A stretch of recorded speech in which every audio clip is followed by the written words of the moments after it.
The House will come to order. This morning, the pledge will be said by Arlo Chavda from Steele Elementary School in Denver, Colorado. Please join me as I say the Pledge of Allegiance. I pledge allegiance to the flag of the United States of America and to the republic for which it stands, one nation, under God, indivisible, for liberty and justice for all. We'll take a picture.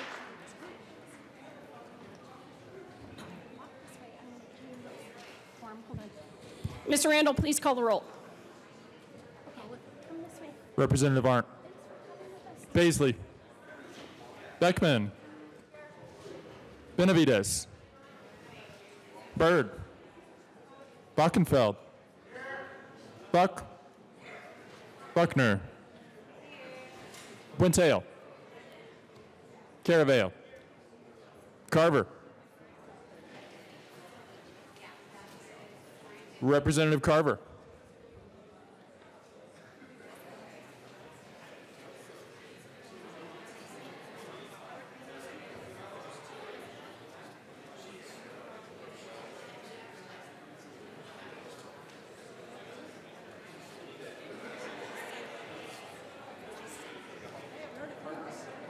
Excused. Catlin. Coleman. Cutter. Duran. Escar. Exum. Froelich. Galindo. Garnett. Bill's going to be coming over. Geithner. Gonzalez Gutierrez. Private school Gray. attending, that's not it. So that's the only Hanson. thing I don't. I didn't want to get caught up in that, but it's Herod. simply even out the deal on it. Putin. They wanted me to make sure that you were aware of that. Okay. So. Humphrey. I appreciate that. Jackson. Jaquez Lewis. Kennedy. Kip. Kraft Tharp. Landgraf.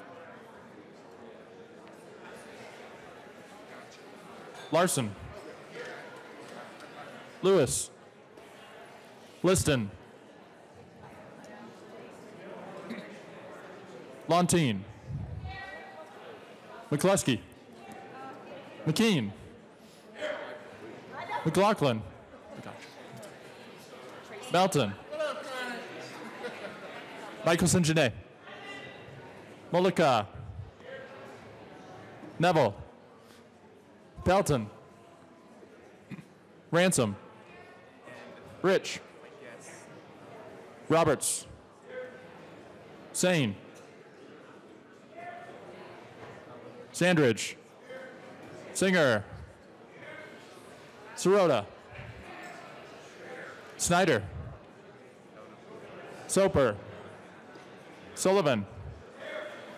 Tipper. Titone.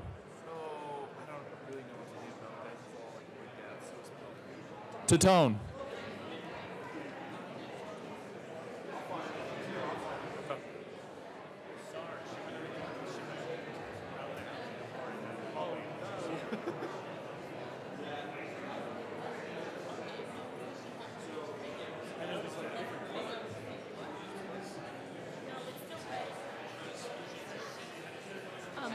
You should Make that happen. Excused. Valdez A. Valdez D. Van Winkle. Weissman. Williams. Wilson. Madam Speaker. With 62 present, 2 excused, and 1 vacant, we have a quorum. Representative Cutter. Thank you, Madam Speaker. I move that the reading of the Journal of Friday, February 1, 2019 be dispensed with and approved as corrected by the Chief Clerk. Come on. You've heard the motion. All those in favor say aye. All opposed say no. It's brutal. The motion is passed. Announcements and introductions. Anyone? Representative McCluskey. Thank you, Madam Speaker. With the approval of our Majority Leader and with your permission, I need to be absent tomorrow morning for a brief hour and then all day Friday, February 8th. Representative McCluskey's request to be absent is approved. Thank you. Representative Wilson. Thank you, Madam Speaker. Colleagues, on your desk is the Capitol Commission information. We meet downstairs. Good food, good fellowship. See you there in the morning. Thank you. Representative Coleman. Thank you, Madam Speaker. Just a reminder, members, that the Boys and Girls Club CEOs are here today and will be in HCR 109 at 12. Please come by to meet them and hear about their important work. Thank you. Any other announcements and introductions? Seeing none. Majority Leader Garnett. Thank you, Madam Speaker. Oh, do we have another announcement? Representative Roberts. Thank you, Madam Speaker. Members, I have 2 committee announcements. First, this afternoon, the Rural Affairs and Agriculture Committee. We are meeting in the Old State Library, room 271, not in the basement. We have 2 bills, House Bill 1113 and House Bill 1091. And then Capital Development Committee, we are meeting tomorrow morning at 8 o'clock in room 357. Thank you. Representative Harrod. Thank you, Madam Speaker. Finance Committee will be meeting in LSBA. We'll hear 1088 Buck and 1009 Tipper and Valdez A. See you there. 1:30. Representative Jackson. Thank you, Madam Speaker, members of the Energy and Environment Committee. Yes, indeed, you get another committee day off, but it's not going to stay this way. Representative Kennedy. Thank you, Madam Speaker. Members, you have on your desk a flyer for a lunch and learn this Thursday with the Public Investment Caucus. This is a group we convened 2 years ago to start talking about the nuts and bolts of tax policy and how we come up with what we're spending in the state. So we'll have folks from the Colorado Fiscal Institute talking through tax expenditures. So a great opportunity to learn all about that this Thursday, noon in HCRO 107. Representative Caraveo, and then Sane.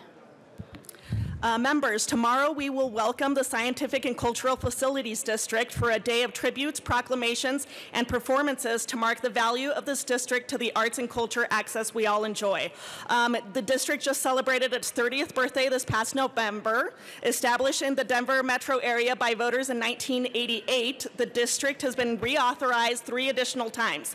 To show its gratitude, SCFD will be providing breakfast in the West Foyer beginning at 8 a.m., as well as opportunities to interact with organizations like Swallow Hill Music, Arts Student League, and Hawk Quest. Additionally, there will be a proclamation read by the governor with performances by Cleo Parker Robinson Dance and St. Martin's Chamber Choir following our floor work at 10 a.m. Representative Sane. Thank you, Madam Speaker. Colleagues, just another announcement. We will be having a lunch on safe injection sites. It should be very informative. If you don't RSVP to me right now, where you are ordering lunch, you will have to pick it up in 212 and walk it over to 271. You will have to wait for those who did RSVP. So do let me know if you're planning on eating lunch, and we'll have that available for you at noon. Thanks so much. Representative Harrod. Thank you, Madam Speaker. Members, I want to welcome today Colorado's Interfaith Alliance, who is here. It is their day at the Capitol. The Interfaith Alliance promotes justice, religious liberty, and interfaith understanding, both through building relationships in order to educate, advocate, and advocate for social change. So please, members, welcome me in joining the Interfaith Alliance, who is here today on the floor. If you all members can stand from the Interfaith Alliance and be recognized.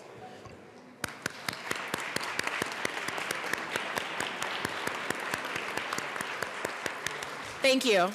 Representative Sane. Oh, Representative Liston. Thank you, Madam Speaker. It's a pleasure to serve with you. Members, if I can have your attention, you know, the Super Bowl, there were winners and losers and so forth, and everybody, I'm sure, was glad to see some team win and some team lose, but lost in all of the Super Bowl hyperbole here over the weekend. On Friday, there was great economic news, again, great economic news that I really got to share with you because I do read the Wall Street Journal every day. Record job run powers on. And what that means is the U.S. labor market recorded its 100th straight month of increased employment. 100 straight months. In January, non-farm payrolls rose by 304,000 new jobs, far surpassing estimates. And more importantly, wages rose by 3.2% from a year ago for the 6th straight month of record increased wages. This was the best pay improvement since the recession ended in 2009. So, thank you very much, and thank you, President Trump. Thank you very much.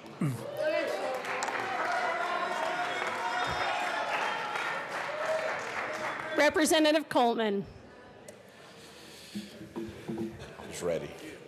Thank you, Madam Speaker. I just want to acknowledge a group that's here right now. It's the Family Leader Training Institute of Colorado. It's a program created with families, for families. The curriculum equips families with knowledge and skills to support their engagement with systems at the individual, community, and policy level. It's a 20-week training course, and a specific group that is from my neighborhood, FLTI, Montbello, and Aurora. Please stand and be acknowledged.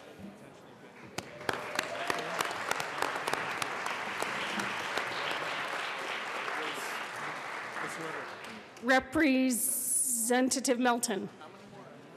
Thank you, Madam Speaker, and I appreciate that we just got that economic report. However, I think that you got to make sure you paint the full picture, and that unfortunately GM is laying off workers today. That is something that I think is going to hurt and be felt by so many Americans across this country, not just in those communities. So if we're going to give the whole economic report, let's give the whole economic report and thank the President for that as well. Any other announcements and introductions? Majority Leader Garnett. Thank you, Madam Speaker. There were quite a few announcements this morning. I move that we proceed out of order for consideration of General Order second reading of bills. Seeing no objection, we will proceed out of order for second reading of bills, general orders. Representative Roberts.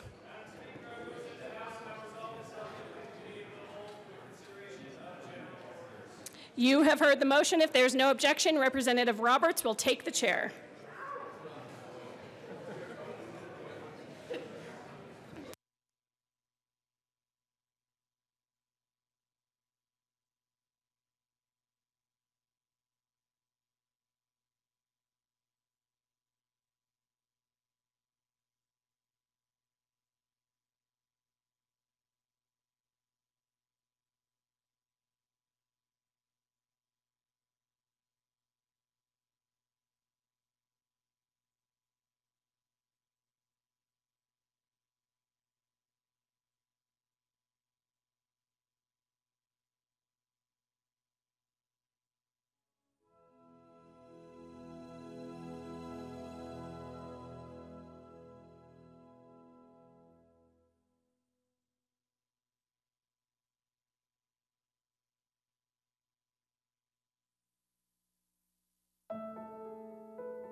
The committee will come to order.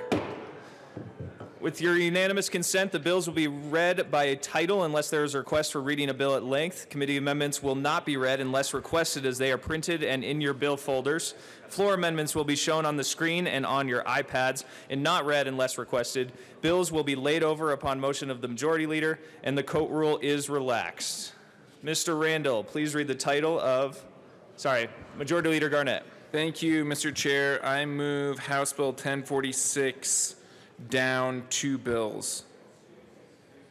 Seeing no objection, House Bill 1046 will be moved down 2 bills.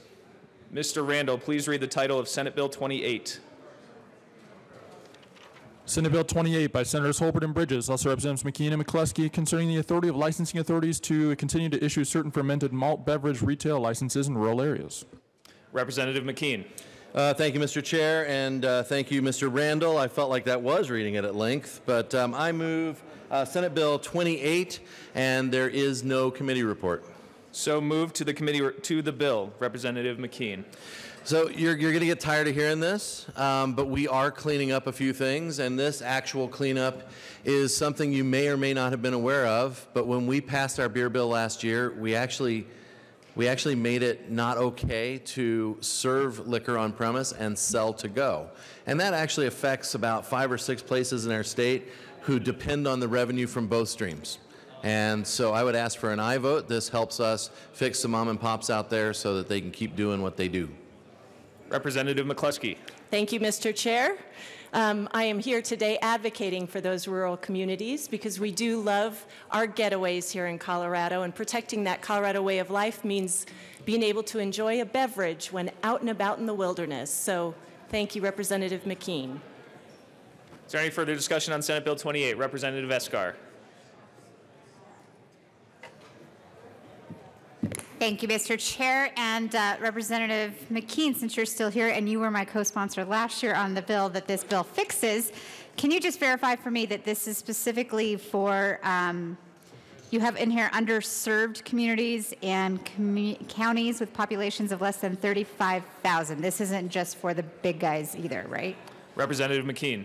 Thank you, Mr. Chair. Representative Escar, you are asking a very good question, actually, because how do you define the rural communities and make sure that the people who were impacted by this are still able to do their business? This was as tight as we could get to make sure that we don't just call out those businesses by name, but make sure that it's actually for rural communities, underserved rural communities. Thank you. Is there any further discussion on Senate Bill 28? Seeing none, the question before us is the passage of Senate Bill 28. All those in favor say aye. Aye. Those opposed, no. Senate Bill 28 passes. Mr. Randall, please read the title of House Bill 1066. House Bill 1066, Representatives Monteo and Kipp, concerning accounting a student who is enrolled in special education services in the graduation rate in the school year in which the student completes the minimum graduation requirements. Representative Buenteo. Thank you, Mr. Chair. I move there is no committee report, so I move the bill. Oh, there is a committee. I move the committee report. Would you like to move the bill? And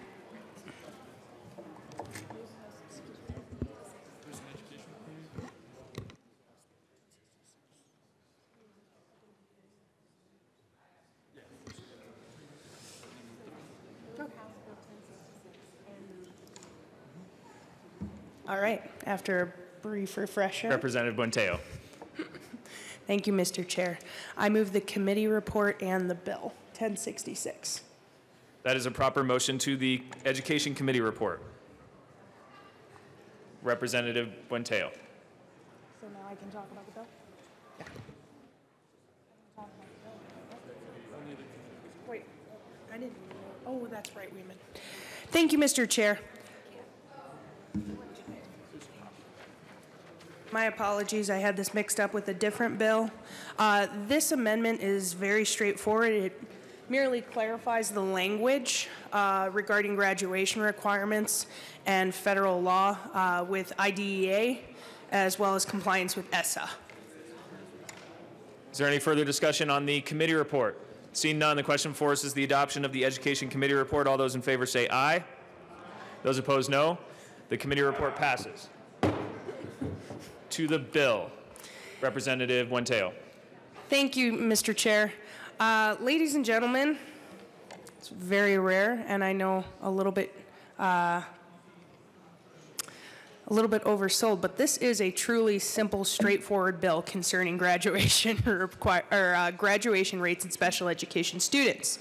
The way the law is written today, oftentimes schools that serve high populations of special education students, get dinged in their accountability because of their certificate of completion or their certificate of attendance, as opposed to a full-blown diploma.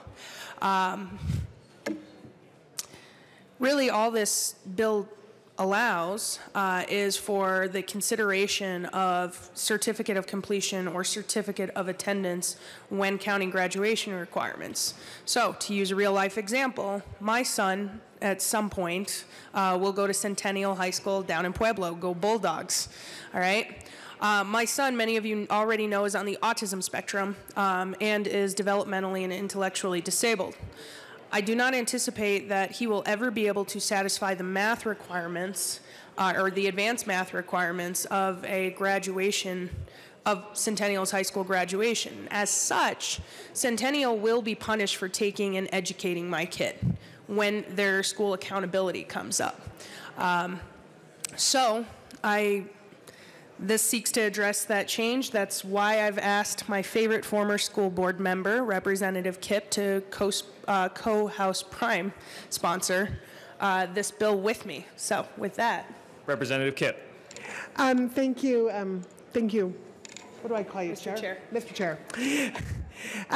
Basically, all this bill does is very similar to a bill that this body passed last year. It had to do with Ascent students who were basically getting a 5th year of high school, but being counted as a 4-year graduation rate. So all this will do is for kids who would otherwise meet the 4-year graduation requirements for special education but are going to go on and be served in our system through other special programs, they would also be allowed to be counted in the 4-year graduation rate or at whatever year that they do meet those minimum graduation requirements. Is there any further discussion on this bill? Representative Baisley. Thank you, Mr. Chairman. Yes, I would support the Representative Buentello in this. I think it is. She's correct. It's a very straightforward bill. It does a lot of good within the student body and the school districts, and I don't see any downside to it, and I think we need to rise and support Representative Buentello in this bill. So I urge a yes vote. Thank you, Mr. Chair. Is there any further discussion on House Bill 1066? Seeing none, the question before us is the passage of House Bill 1066. All those in favor say aye. Aye. Those opposed, no. House Bill 1066 passes. Mr. Randall, please read the title of House Bill 1046. House Bill 1046, Representative Williams, concerning the waiver of fees that a delegate to a party assembly may be required to pay to participate in the party assembly. Representative Williams. Thank you, Mr. Chair. I move House Bill 1046 and the committee report. To the committee report. Thank you, Mr. Chair. The committee report, what we did is we amended the bill to basically state that if a major political party does not charge a fee, that they are not subject to the notification requirement, and that passed without any objections. Representative Lontine, to the committee report. Thank you, Mr. Chair.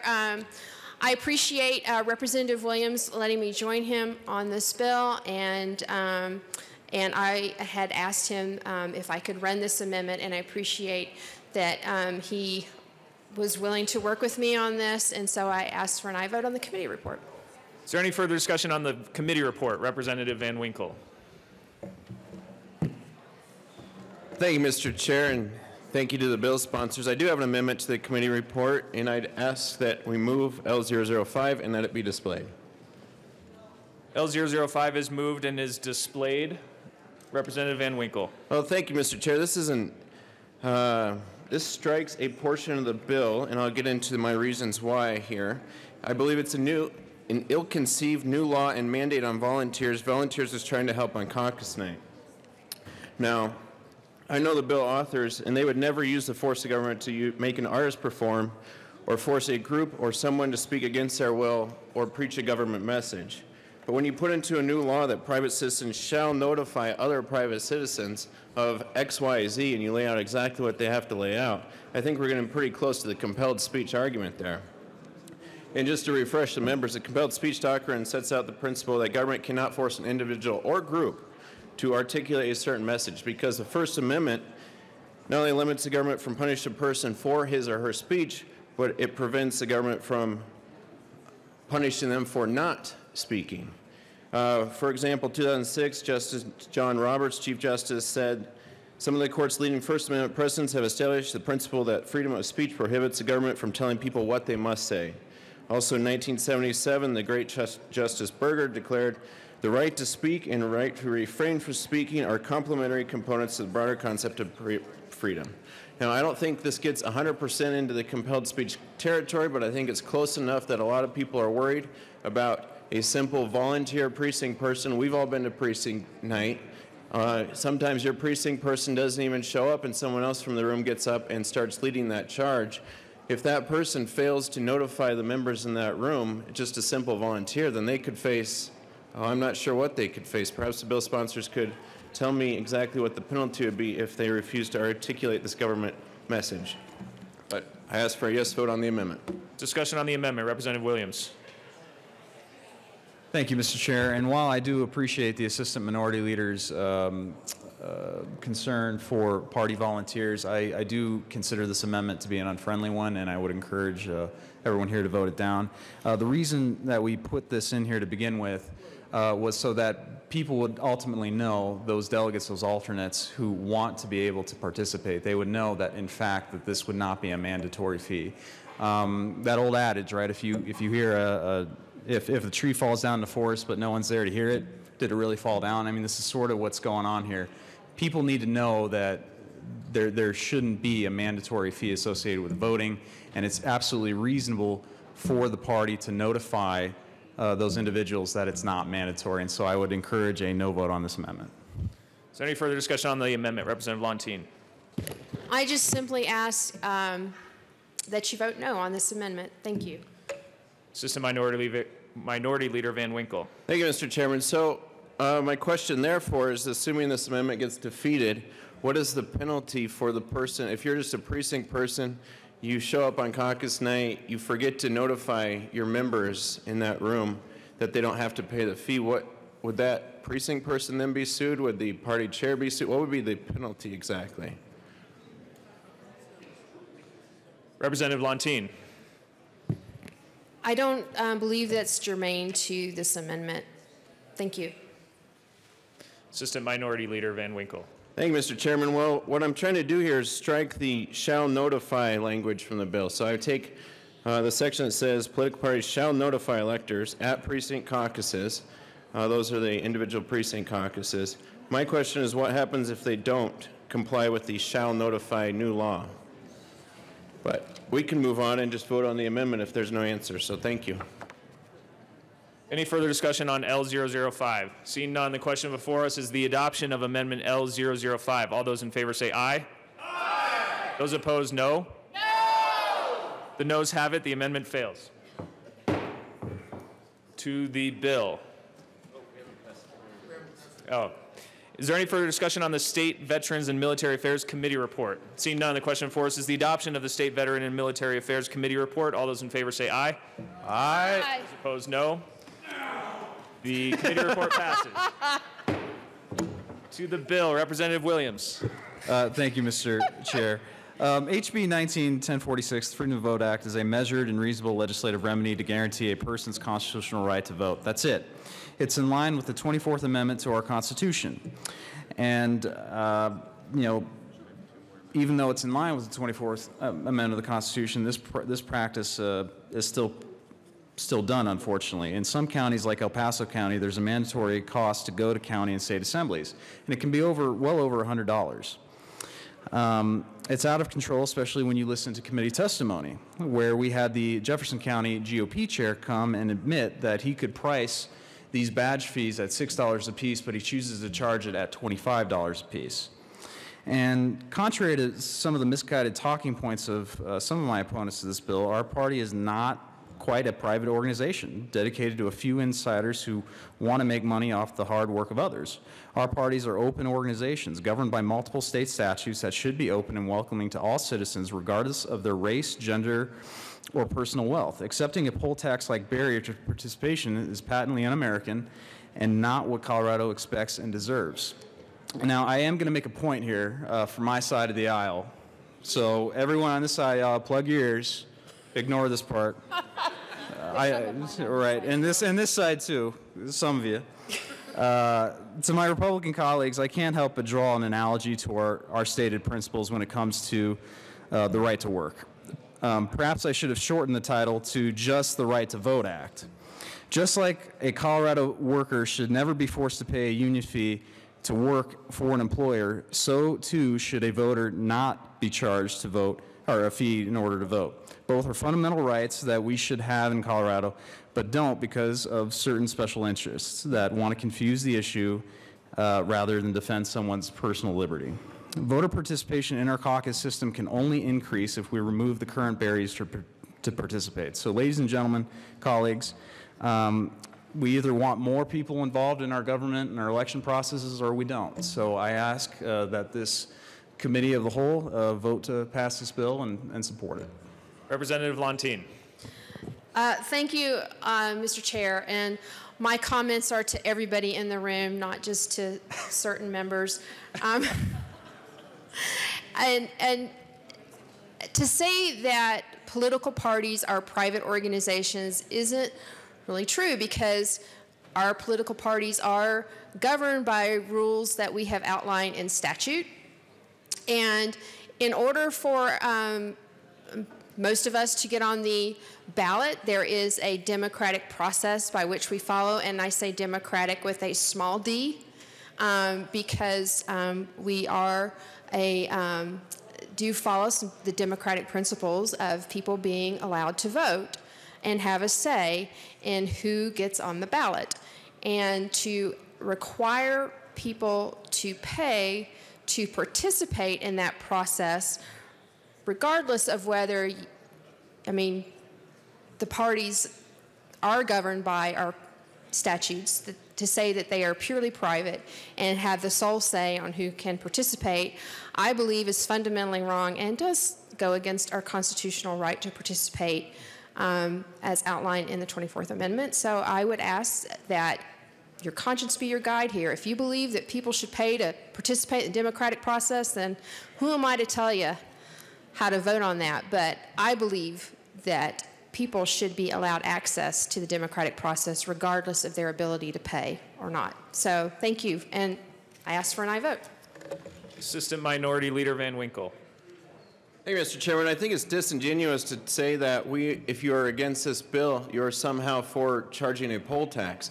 Members, I remember my grandfather many years ago gave me a very rare penny, and he wrote in the card before he died, he said, "Now you'll never be penniless." Well, members, even if I lost that penny, I could still vote in the United States of America. I could still vote in Colorado, and thank the Lord for that. And I'm glad the members, or the bill sponsors, just brought up our principles. I have a few issues with this bill based on principles because it sets a precedent that is proper and just to insert the strong hand of brute government force into privately created, privately held policies of a private organization. And so I think at crux here is the question of what is a political party. And I know the bill sponsor said it is not a private organization, it belongs to the government, but I would refute that. Private or political parties are like-minded citizens. It's you and me. We get together, we say, hey, we have a lot in common. We view the world the same way. We think government should act a certain way, so let's form a political party. It's just individuals that decide amongst themselves that they want to join together and peacefully assemble.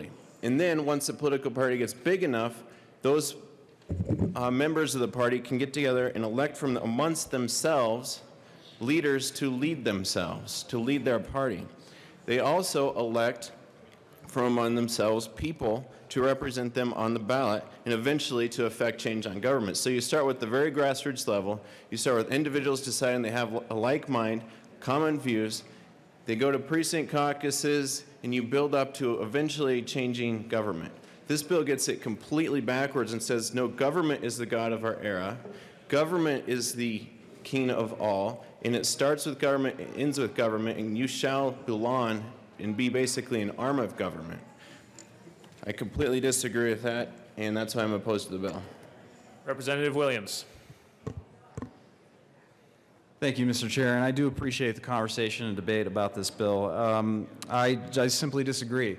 Our parties, our major political parties are not purely private. They just aren't. It's not like we're the Shriners. We don't get to dictate a lot of things, especially when it comes to voting. But I do want to point out something here.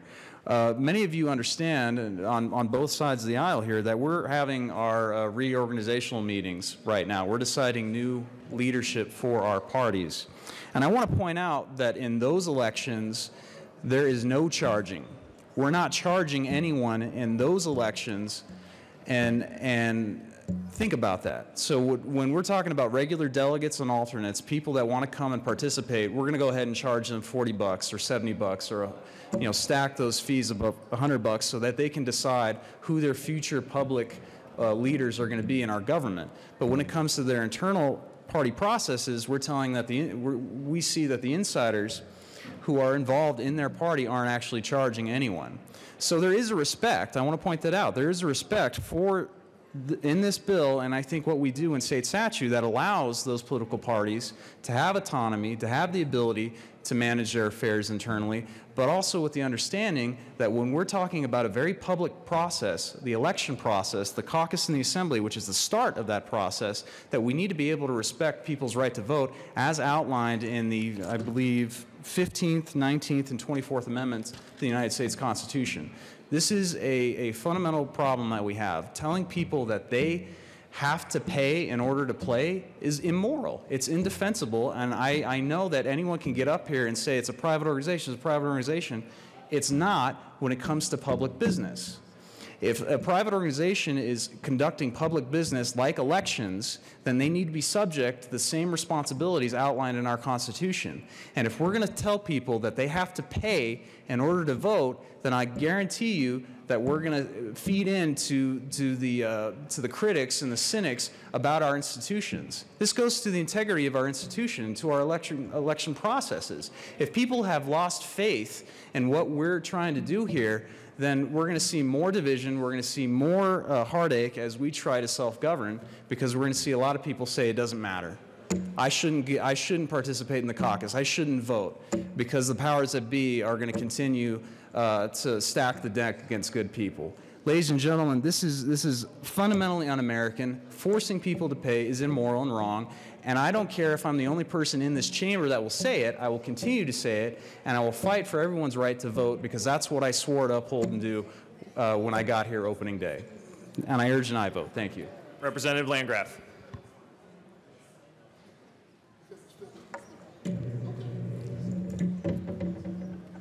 Thank you, Mr. Chair and members. So I feel a little like the baby that's being torn in two to satisfy both sides of an issue, because I do agree with Representative Williams and Lontine.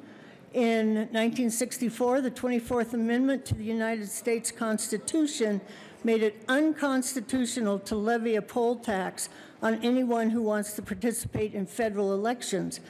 In 1966, the U.S. Supreme Court, a court we all love, determined poll taxes violated the Equal Protection Clause of the 14th Amendment. Until then, many states charged a poll to register to vote. If someone could not afford the tax, they were barred from participating. When I first got involved in the caucus and assembly, that was the message that we believed in. We did charge fees, but if you didn't pay, you could still play, because we strongly believed you could not force somebody to participate. However, in El Paso County, the GOP in 2010 did start charging, and they made it a requirement. But in El Paso County, the assembly and the caucus cost $24,000 at least to put on. That's a huge burden on any party to have to come up with. And this bill I believe, makes the caucus and assembly an unfunded mandate. So I move amendment L006 and ask that it be displayed. L006 has been moved. The amendment is properly before us. Representative Landgraf. Thank you, Mr. Chair. I know it's a little long, but I will explain it.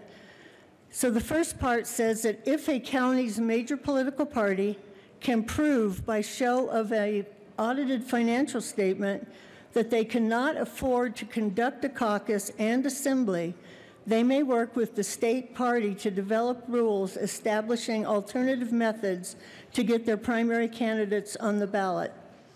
This proof must come in the form of an audited financial statement shown to and approved by a 2/3 vote of the political party's executive committee.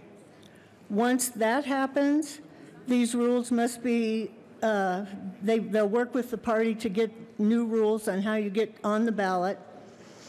And then no later than 120 days prior to the state assembly, they will have to take this to the the central committee, take the new rules, and have a majority vote to approve the new methods. If either of those groups do not approve moving on to a different process, then that group, the executive committee or the central committee, has to figure out how they can pay for this, for the caucus and the assembly. So I believe this amendment, right now, we're asking for an unfunded mandate. We mandate that we have these events, and now we're going to mandate that we cannot collect money to have them. And I can almost guarantee you that once people find out they don't have to pay, they're not going to pay. And why would I pay if my friend isn't paying? This will get to be a huge unfunded mandate on the counties. I'm not sure what they'll do because I have no idea how you just magically come up with $24,000, $30,000, $40,000. I ask for a yes vote on L006. To the amendment, Representative Gray. Thank you, Mr. Chair. This is a fun conversation for me as a former county party chair who has spent many hours raising money to put on caucuses and assemblies in my day. I do want to point out one thing briefly about this amendment, more in my financial nerd hat. Audited financial statements are great tools. This is not what they do. So you don't go to an auditor and ask for an audited financial statement about a potential future expense and whether something exists or not. An audited financial statement is a historic record. So you will have had financial activity before and you'll ask an auditor to review and verify historic information, but that does not say, no audited financial statement will say, here's what you can or cannot afford in the future. You might have an audited financial statement, point to it and say, look, we argue based on the content of this statement that we can't afford it. But no auditor in the world and no accountant in the world is going to say, you can or can't afford this and sign an audit to that. So the mechanics of this amendment are completely unworkable, notwithstanding the spirit of it, which is something that folks can continue to debate. But there's no such thing as an audited financial statement where an auditor tells you looking forward whether something can be afforded or not be afforded. Representative Landgraf. Thank you, Mr. Chair. Representative Gray, I am more than happy to take the word audited out of this amendment and will appreciate your yes vote because of it. Representative Melton. That was a nice try. Thank you, Mr. Chair. And members, I would be inclined to support this amendment. But in committee, we heard from not one, but two county chairs that said that we use the funds, they use the funds that are raised from these delegate fees for more than just the caucus expenses, for more than just the assembly expenses. They actually use it to pay for their salaries. They actually use it to pay for their executive directors' salaries. So that goes far beyond what this amendment is doing. Yeah, caucuses cost money, yes. Assemblies cost money. I know in my party, assemblies cost money. They're not free, But we found other ways and other means to still be able to have a caucus or an assembly without there having to be a poll tax. And that's exactly what this is, members. It is a poll tax. What we are hearing, what I just heard in the well is that these are private organizations. Well, members, the Democratic Party used to be considered a private organization when they tried to block African Americans out in the South. And we made that change. We said we're not going to exclude African American delegates from being able to have their voices heard when it comes to selecting candidates. So when we open things up like that, it no longer becomes private. This shouldn't be a country club. This should be a political party. And in a political party, participation is what's most important, not paying just the bills. I ask for a no vote on this amendment. Assistant Minority Leader Van Winkle. Thank you, Mr. Chair. And I think this amendment, and I haven't had time to read the entire thing, it's a whole heck of a lot of words, but for such a short period of time. But I think it speaks to the very heart of the issue with the bill, which is now we're talking about having government not only in these private organizations dealing with these volunteers, but now we're talking about auditing those and putting government even more in the middle of places where they don't belong. What we're talking about here are political parties. Some want to grow government, some want to shrink government, and this bill at its very heart puts government in charge of them and puts them in the micro details of their bylaws, their other actions. So those are my thoughts on the amendment. Vote your conscience. Representative Landgraf.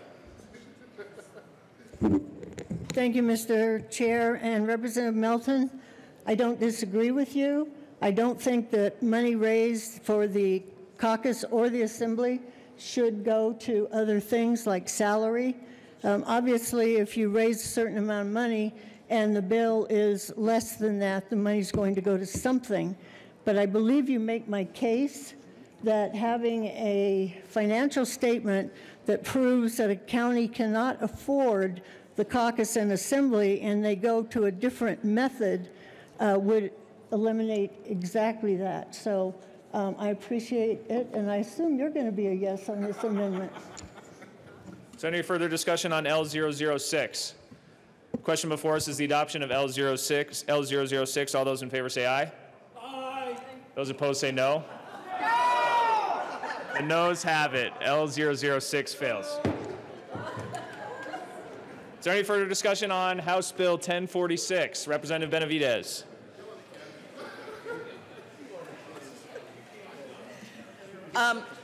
Members, I rise in opposition to this bill. I think that this bill is a mistake. This is a party rule, and we should not get into party politics.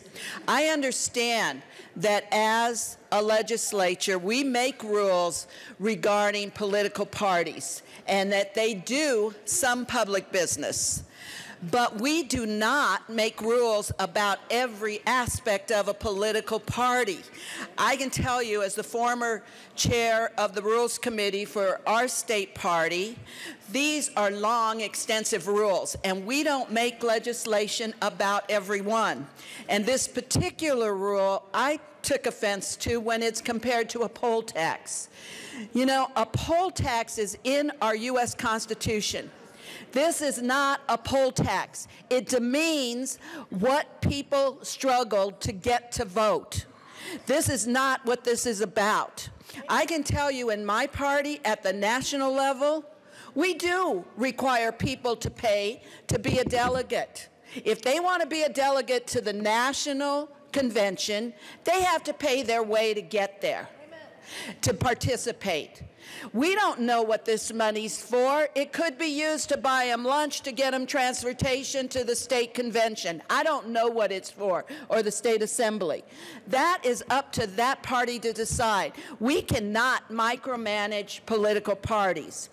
This is also being said that it's keeping people out that can't afford it. Well, this says upon request without any showing of inability to pay the fee.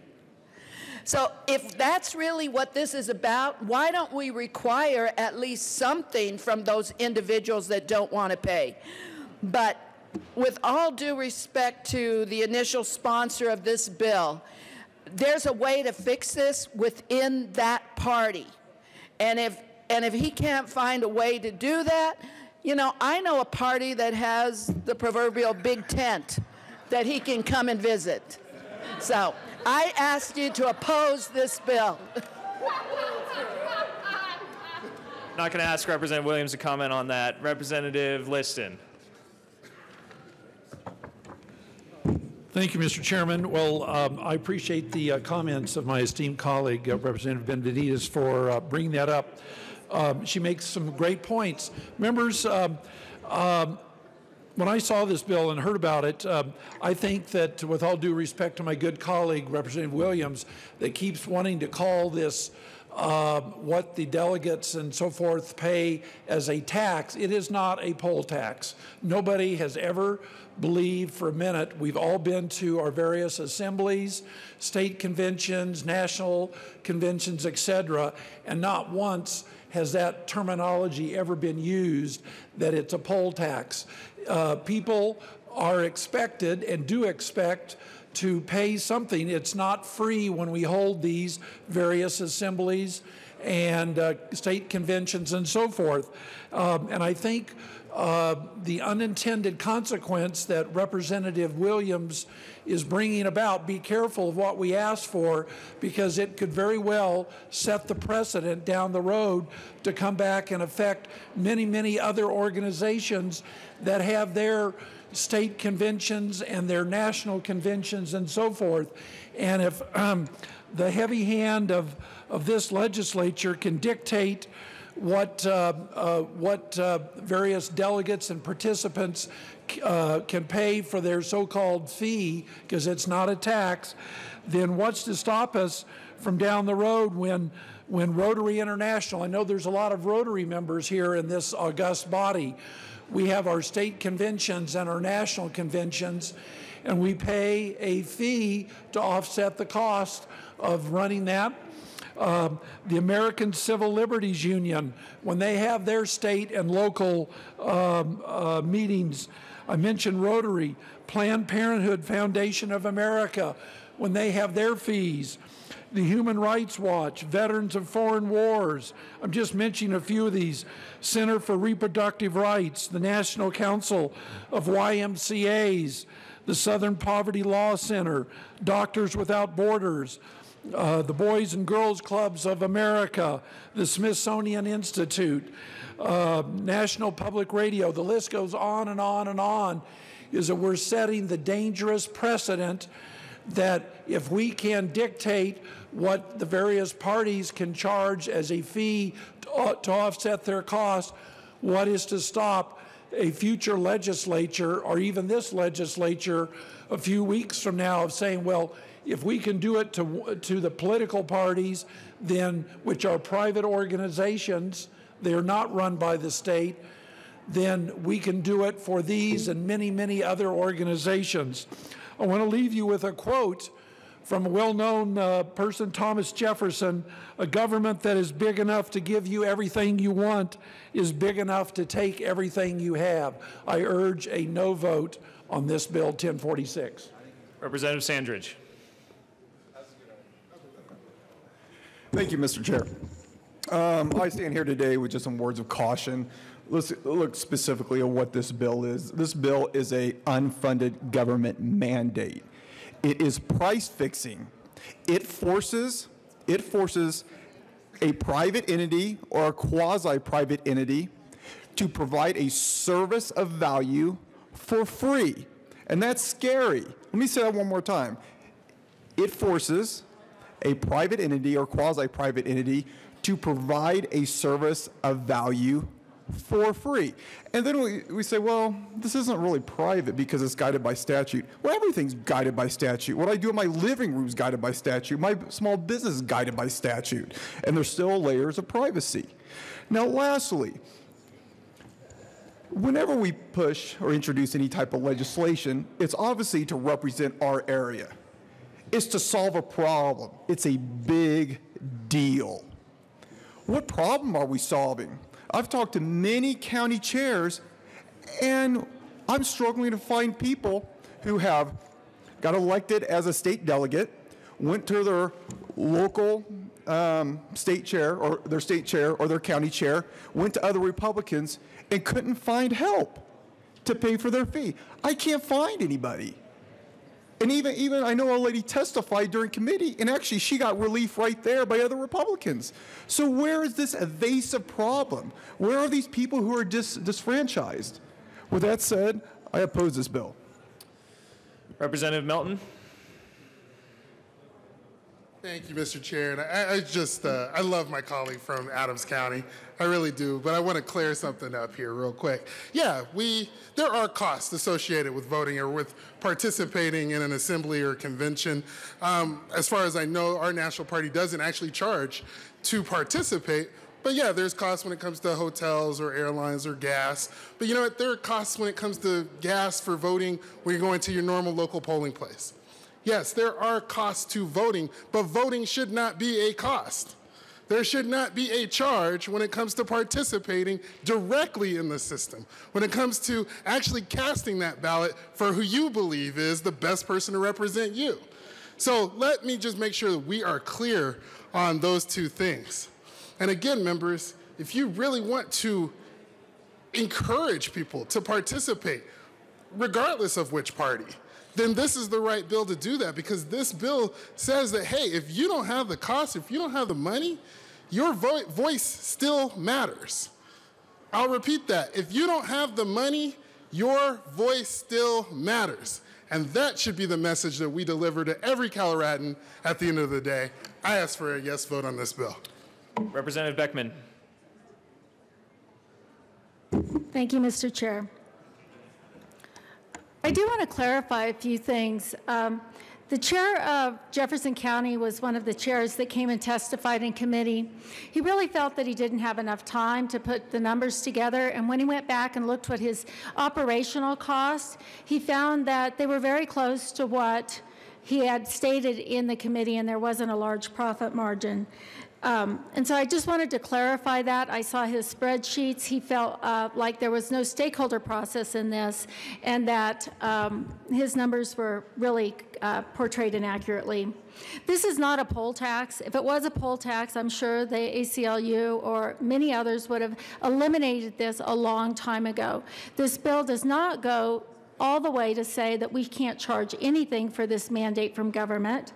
And I do understand that we should be understanding of people that can't pay for these fees. And in Arapahoe County, we are a very generous and caring party, and we always take care of those who cannot pay for fees. We've waived individual fees when people come to us and say, I can't afford to pay for this, I'm having a little bit of hard time, and that's the way it should be handled. This should have been a change in the bylaws.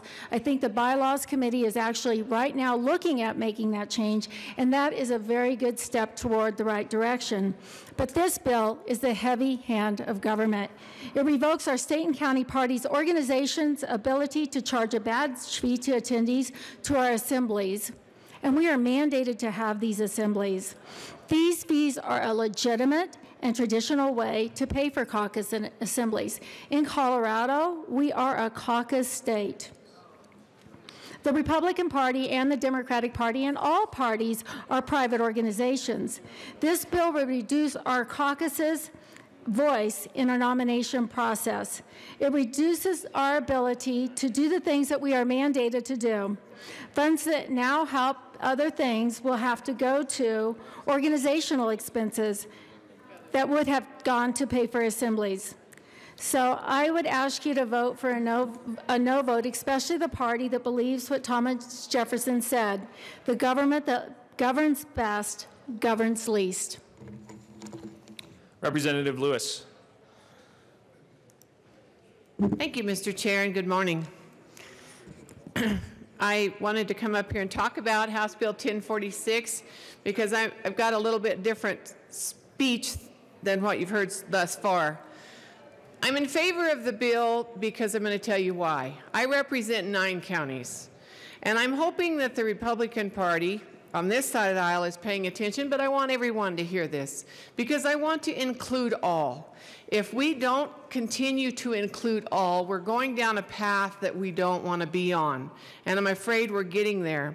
But the reason why I support the bill is because it takes out the money angle. And you've heard from several state reps here this morning that say they have no problem paying the fee, that their county will pick up the fee. I have 9 counties I represent, and some are very rural. They don't have the money to pay for that. And besides that, I hope they're paying attention, it's way too high. The fees are too high. By the time you get in a vehicle and drive 300 miles to come to Boulder, where it was last time, to go to a convention, you sit there all day, you've paid motel rooms for 2 days, your travel, you've paid your fee, it's too expensive. So I hope that someone within that party is paying attention because they are losing people by the tens and hundreds in the rural areas, and I'll tell you why else. It's because you get there and then you realize that certain people aren't on the ballot. Well, they're petitioning on.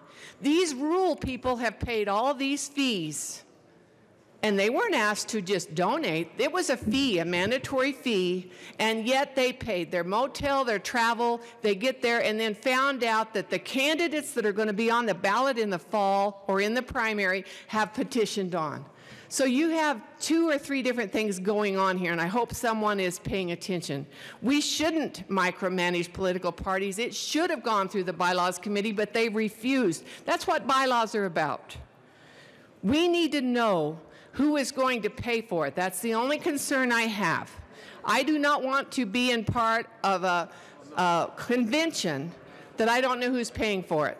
So you should ask for donations, and most people would donate.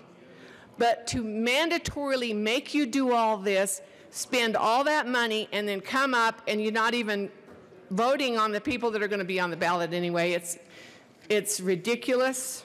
And we need to do things differently. So I appreciate this time to at least get that out because rural counties matter, and we need to know what they have to say. Thank you.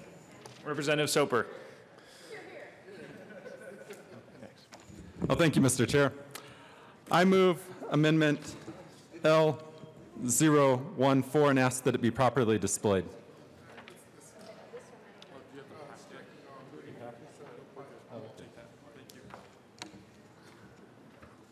L014 has been moved and is properly before us. Representative Soper. Well, thank you, Mr. Chair. So what this amendment does is it strikes the word major from the bill, and that's because the bill, as introduced and as before us, is actually discriminatory. It only focuses on major political parties and does not consider minor political parties. I would like to read from you from the Colorado Revised Statutes on this because I know some of you might be thinking, well, there's a different set of rules between minor political parties and major political parties. However, under Section 1(4)-1304, nominations by a minor political party to be valid must be made in accordance with the party's constitution or bylaws. No nomination under this section is valid for any general election unless the nominee has satisfied the following conditions, which means that under the constitution and bylaws for the minor political party, they in fact could charge a fee as well. So to be non-discriminatory, we have to vote yes on this amendment, and I would urge an aye vote.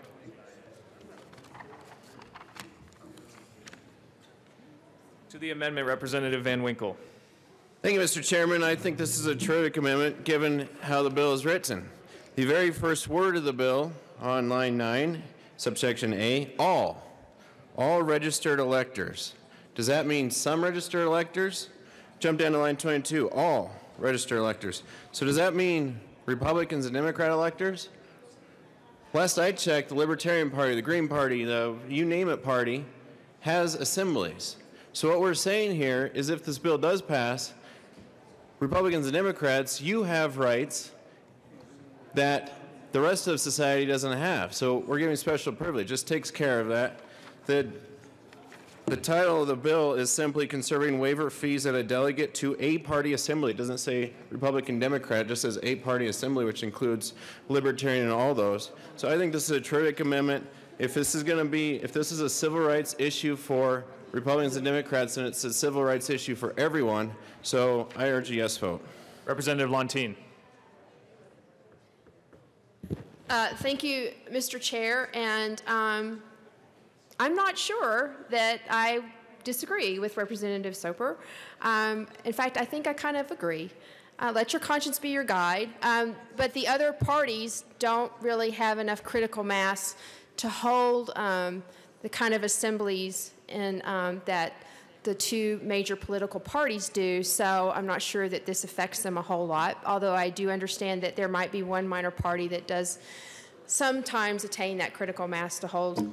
So they shouldn't be charging people to participate either, so I support that. Representative Melton. Thank you, Mr. Chair, and I actually am going to rise in support of this amendment as well. What's good for the goose is good for the gander. So if, I think it's okay to, we make all our parties in the state free and fair. Yes, I have been looking for a time to slip in goose and gander. Is there any further discussion on L014? Representative Williams. Thank you, Mr. Chair. To the amendment sponsor, I did have a question about this amendment. I guess the question is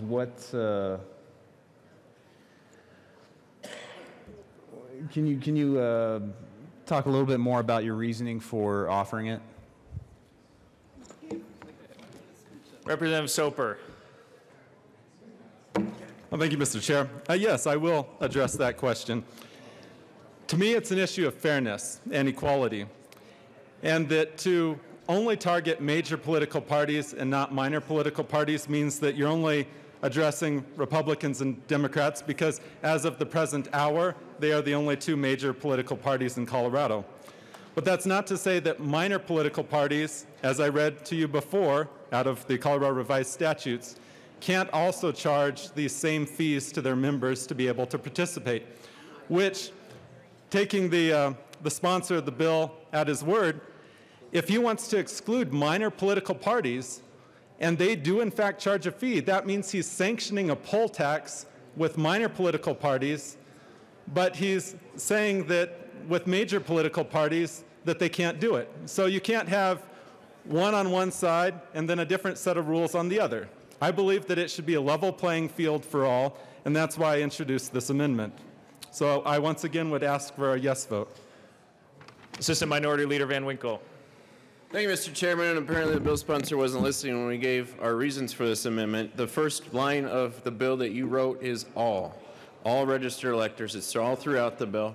It purports to defend a civil right for all electors except for the bill as written only defends the civil rights, if that is this instance, for Republicans and Democrats. Why not open it to all who hold assemblies and charge those fees, including Libertarian, Constitutional, Green parties, whoever. Is there any further discussion on L014? Seeing none, the question before us is the adoption of L014. All those in favor say aye. Aye. All those opposed say no. No. The noes have it. The amendment fails. To the bill, Assistant Minority Leader Van Winkle. Thank you, Mr. Chairman. I move L008 and ask that it be displayed.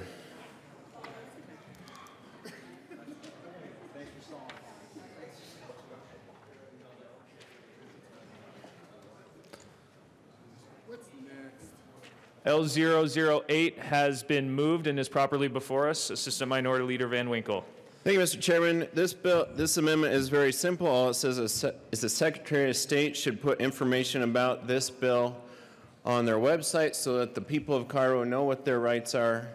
And number two, notify in writing the chair of each major political party. So that way, if we're passing a bill saying chair of XYZ political party, you must do X, Y, and Z, this will notify them in writing. A lot of people I know are watching the Colorado Channel right now. God bless you. Thank you.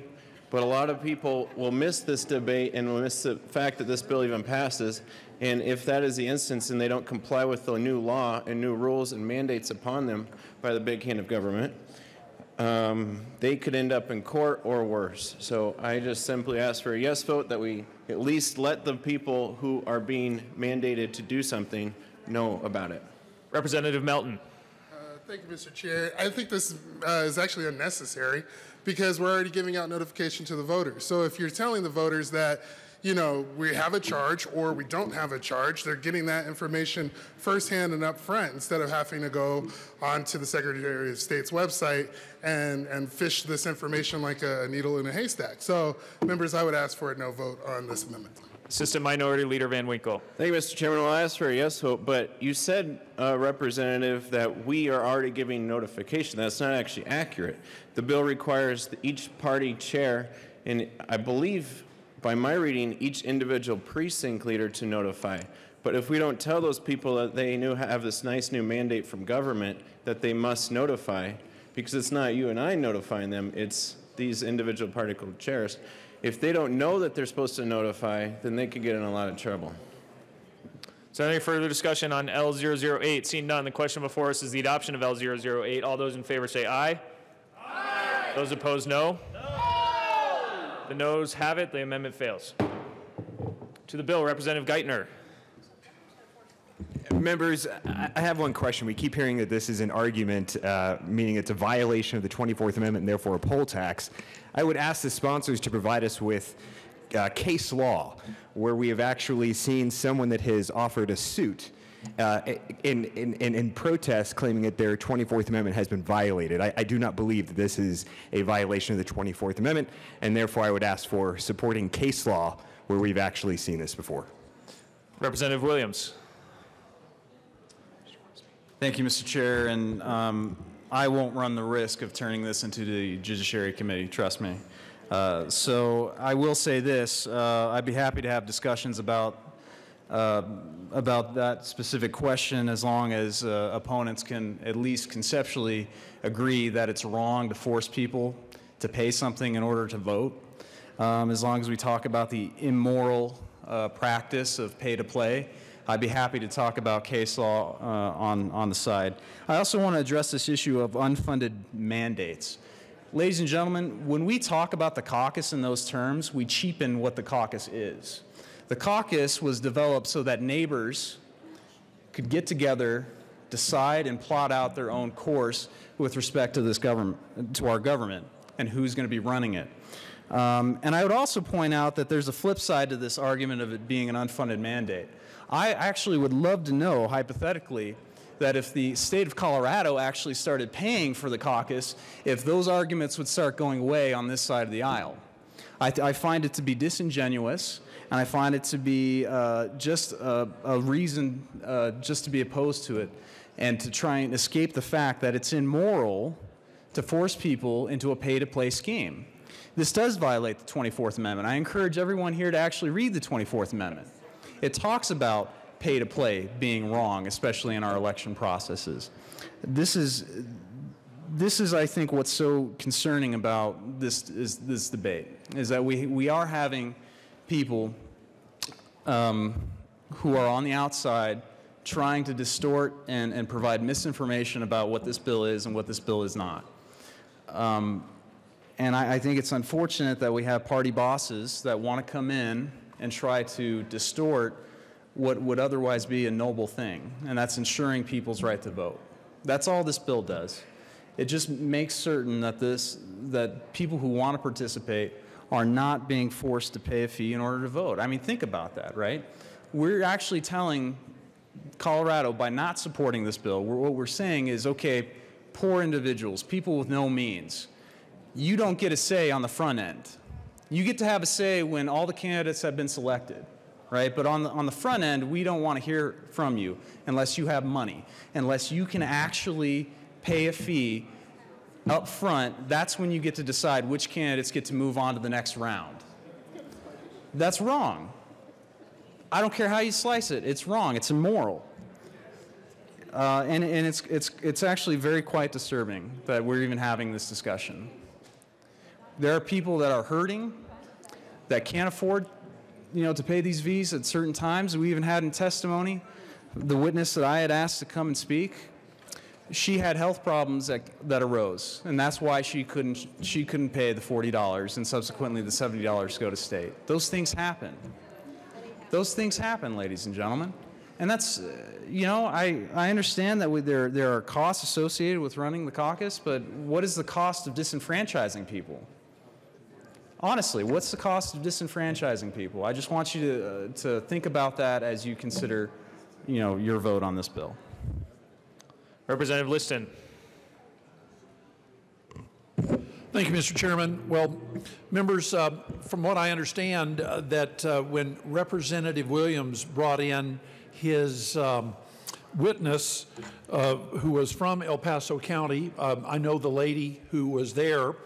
I was also at that assembly, and to the best of my recollection, she was the only person who came up and said that she did not have the money to pay, and immediately people volunteered to pay her fee.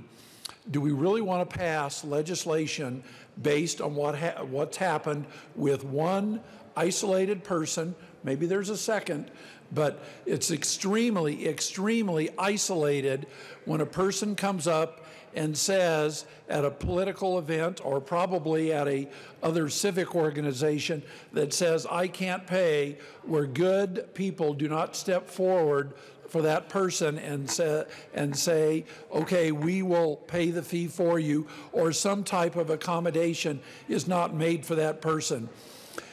This bill will eviscerate the political parties. That's really what it's meant to do. And also for those people who really like the caucus system, if you want to get rid of the caucus system and have Colorado go to a pure primary system, then by all means vote for this bill. But if you like the caucus system and want to keep it, then you should be a no vote on this bill, because the end result of this will be the political parties and the local organizations that run these and the state organizations will say, I give up, and Colorado will go the way that most of the states have gone, and will go to a direct primary. I urge a no vote on House Bill 1046. Representative Williams. Thank you, Mr. Chair. And I'd just like to address the issue of there only being one witness. Ladies and gentlemen, if you, are just a regular human being that's decent, you'll understand that it's pretty humiliating to actually go before a group of people, lawmakers, and say, I couldn't afford to pay $40. I have personally stepped in and helped fundraise numerous people in my county party that could not afford to do it. And I'll tell you right now, I wasn't going to twist their arm to come up and tell the world that they couldn't afford to pay. So, I commend the one witness that came, because that's a pretty humiliating situation to begin with. And it doesn't matter if people stepped up to pay for the fee. The fee itself is immoral. That's the point. Charging a fee in order to vote is the problem.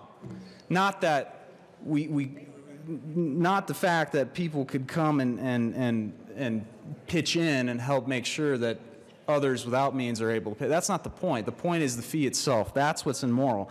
And that dovetails into my next point here. The real issue here is that you have a bunch of party bosses that love money. That's really what this issue is about, the love of money.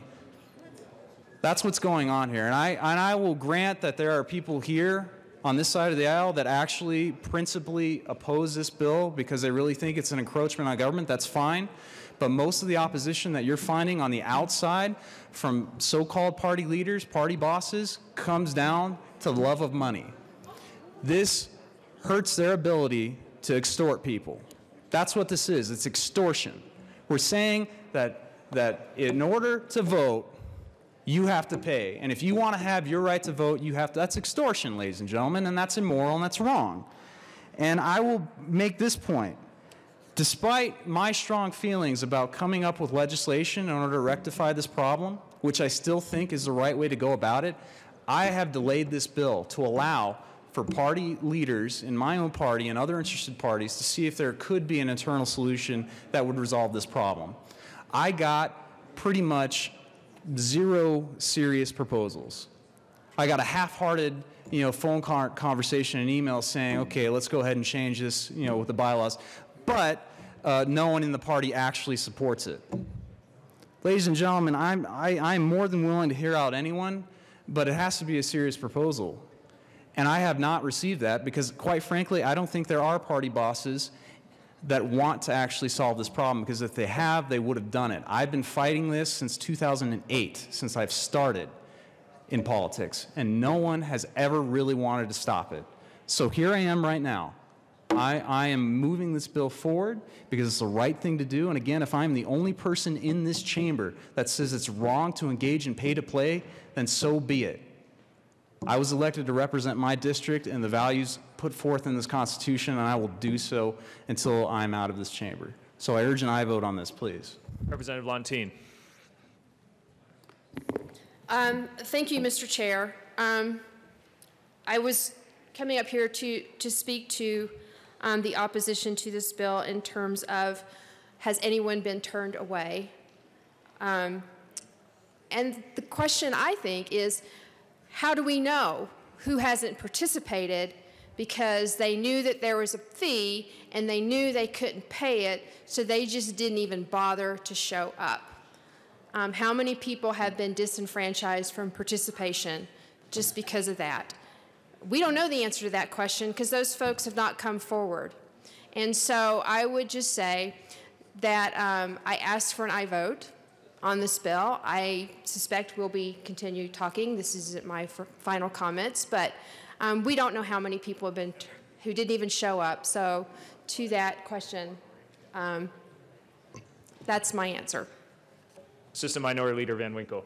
Hey, Mr. Chair, and I just want to respond to one thing that all party bosses care about is money. That offends me deeply because I know some of these so-called party bosses. A lot of these folks are just simple precinct people and volunteers. I don't know about other party bosses, but they don't get paid in most cases. They dedicate hundreds of hours of time and effort and energy. They were elected by members by amongst the group themselves. So to say all they care about is money is completely false, and it shows a complete lack of understanding and the ability to listen to the opposition. The opposition to this is based on what is the role of government, and it's something we all have to ask ourselves today. Is the role of government to put the strong arm into private organizations? I don't think so, especially when the party bosses, so-called, you keep calling them, have put in a mechanism to deal with this very situation. Republicans statewide, I know none of us like these assembly fees, and we as a party have decided to do something about it. And the party itself has a plan of action. You can change the bylaws. That's easy. If you're an elected official and you don't think you can influence your party's bylaws, or even if you're a grassroots person, then you're foolish. You can change the party platform. The new party platform gets established every 2 years. It gets refreshed and updated every 2 years. Or, as the Republicans are doing right now, because one of the main reasons we are looking for new leadership is part of this cost right here. And so we, as a party, have decided, okay, we need new leadership. We need a new way going forward. And so we are dealing with it in-house the way we are supposed to, not using the heavy hand of the strong arm government to influence these private organizations. Members, if you're a Lions Club, if you're the Knights of Columbus, you should be very worried about this legislation. Representative Sane. Thank you, Mr. Chair. Members, and thank you for the representatives who are the prime sponsors of this bill for this conversation. Just a couple things I want to bring up. At least in my area, I've never seen in a caucus where neighbors get together where we charged a fee for them to elect their representation to, say, the state assembly. And those folks that I know that are having some difficulties, if they said they were having difficulties, money was raised for them. And I like the freedom of association to be with people like that. So this bill has some conflicting principles, and while I agree that there shouldn't be state assembly fees, that should be a function of fundraising, and I 100% agree with that, there is one overriding principle that we all have to ask ourselves as state representatives when we run any bill in this chamber, and that is, what is the role of government? Is this bill the role of government? I would argue it is not, and thus I will be a no vote on this bill. Minority Leader Neville. Thank you, Mr. Chair. I just wanted to simply address the fact that we hear that, this is party bosses only care about money. I would argue that this bill, if passed, would actually make the party bosses, as we're calling them, more dependent on billionaires and more cronyist, because they're going to have to be forced to find these individuals, and they're going to be beholden to these individuals to pay for something that they have to do by law. So we are making them more dependent on the dark money and the big billionaires rather than the grassroots. Representative Williams. Thank you, Mr. Chair. I did want to bring up two more points about this. First off, my fellow colleague from Colorado Springs did bring up the potential for this to hurt the caucus. I want to point out that one of the primary persons who opposes this bill, who I would consider a party boss, is our state party chairman, outgoing state party chairman, Jeff Hayes. This is a guy who actually said he wanted to kill the caucus. He wanted to actively push legislation to get rid of the caucus.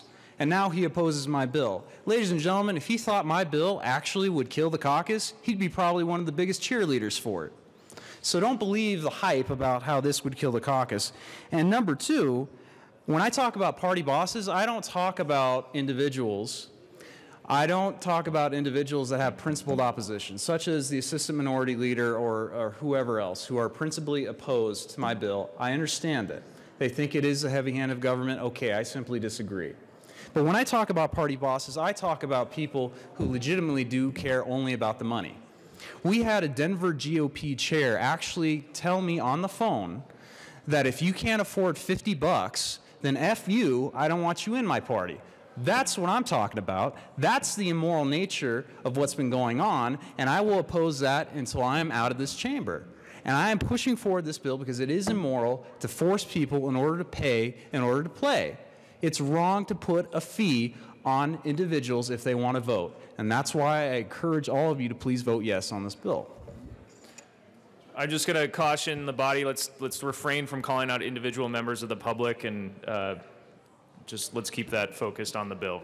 Assistant Minority Leader Van Winkle. Thank you, Mr. Chair. And I was going to say that exact same thing. I don't think it's right to speak to the motivations of why someone may be voting yes or no on this, and I don't think it's right to bash members of the public who legally cannot come into this well and defend themselves. I don't know what those conversations are you've had, but if that person can't come defend themselves here during this debate, I don't think it's right that we attack them. Representative Sandridge.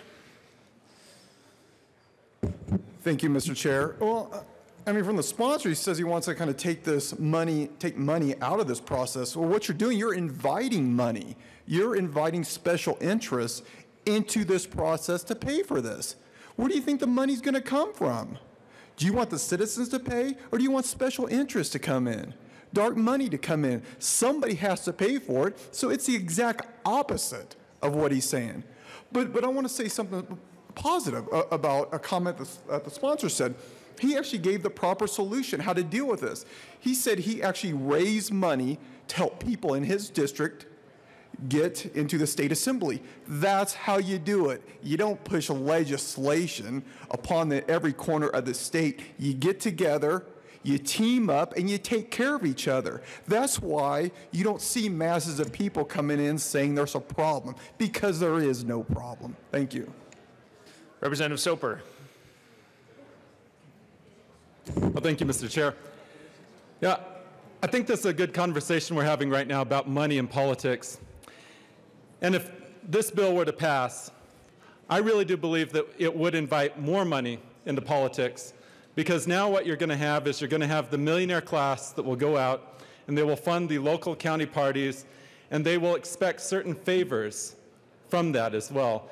And I think that's something we have to be very, very careful of, because right now, as an individual, when I pay my $50 or my $70 to go to state, I know that I have the ability to make any decision I want to make because it was my own money involved. No one else was there. There was no other pressure involved. And I think that that's what's really important for us to think about, is that this actually invites a whole lot more money into politics, And as we all know, money is the mother's milk of politics, so we have to be very careful. The other element that I would like to talk to on the money side is, what if a major political party chooses not to fundraise to put on an assembly under this bill? All of a sudden, then they would be failing their statutory obligations. And that's, that certainly would bring about the destruction of the assembly process, which I don't think is the underlying element of this bill either. So with that, I would urge a no vote on the bill. Representative Williams. Thank you, Mr. Chair. I'll just be very brief here. All of a sudden, we're coming up with this excuse that somehow this is going to bring special interests and big money interests involved in politics. Ladies and gentlemen, when I was promoting this bill outside of this building on the radio, this discussion actually came up, and from party leaders within my own party, they stated that big money donors actually don't want to fund the caucus. That if this bill were to pass, that they would be opposed to having their money actually go towards that function. So I just say that to bring out that I think this is an interesting argument, but one that I think is unfounded and ultimately hyped. So please vote yes on this bill. Representative Weissman. Thank you, Mr. Chair, and I just wanted to clear up a small point. I do think that money in politics is a problem and one we need to try to fix here. I also think the argument we've been having here is pretty well outside the four corners of this bill.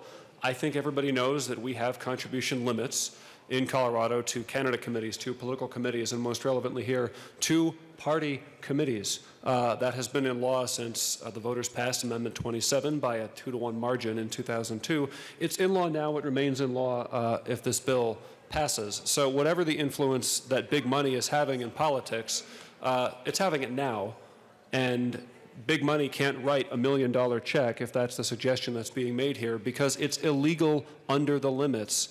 A political party has fundraising limits that it has to abide by, whether or not this bill passes. For the record, I support the bill. I think it's good policy. Is there any further discussion on the bill? Minority Leader Neville.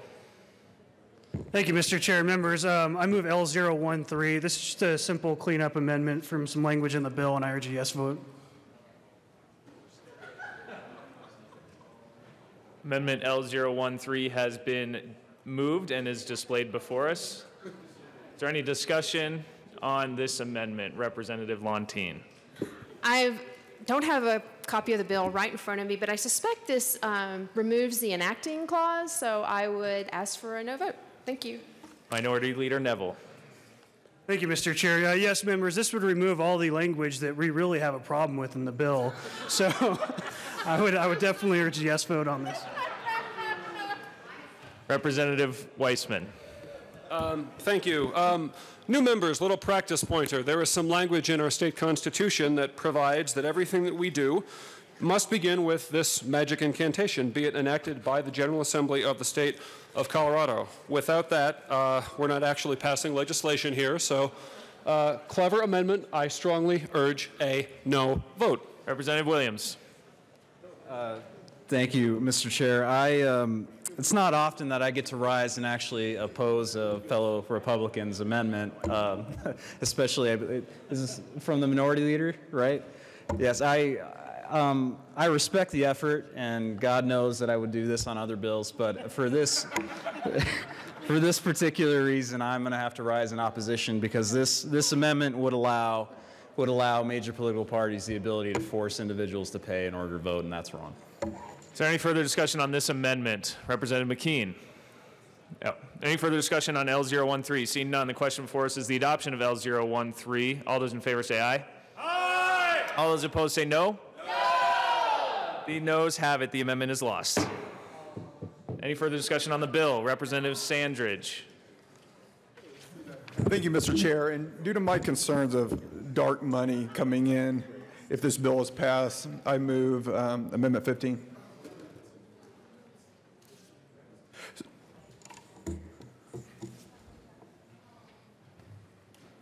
L015 has been moved and is displayed before us. Representative Sandridge. Thank you, Mr. Chair. So who's going to pay for this? Right now, we have hardworking citizens that pay for these fees.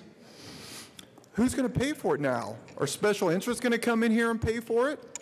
We have to do some fundraising. So who's going to pay for it? Is it going to be different, could it be gun organizations? Could it be abortion organizations? It could be anything. I mean, we hear about these talks about millionaires and billionaires coming into our system.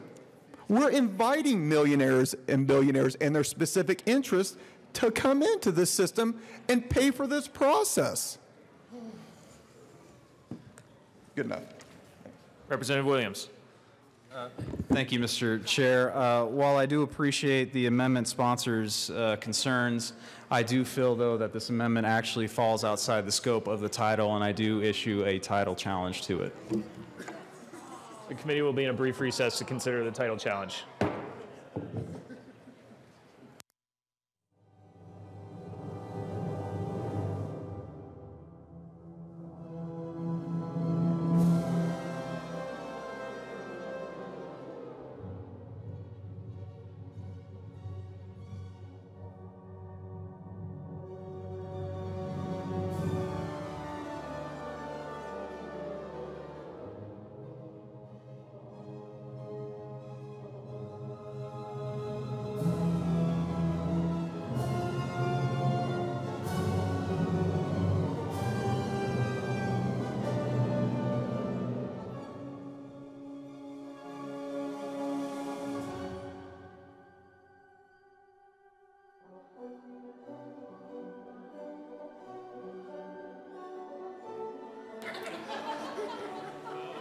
The committee will come back to order.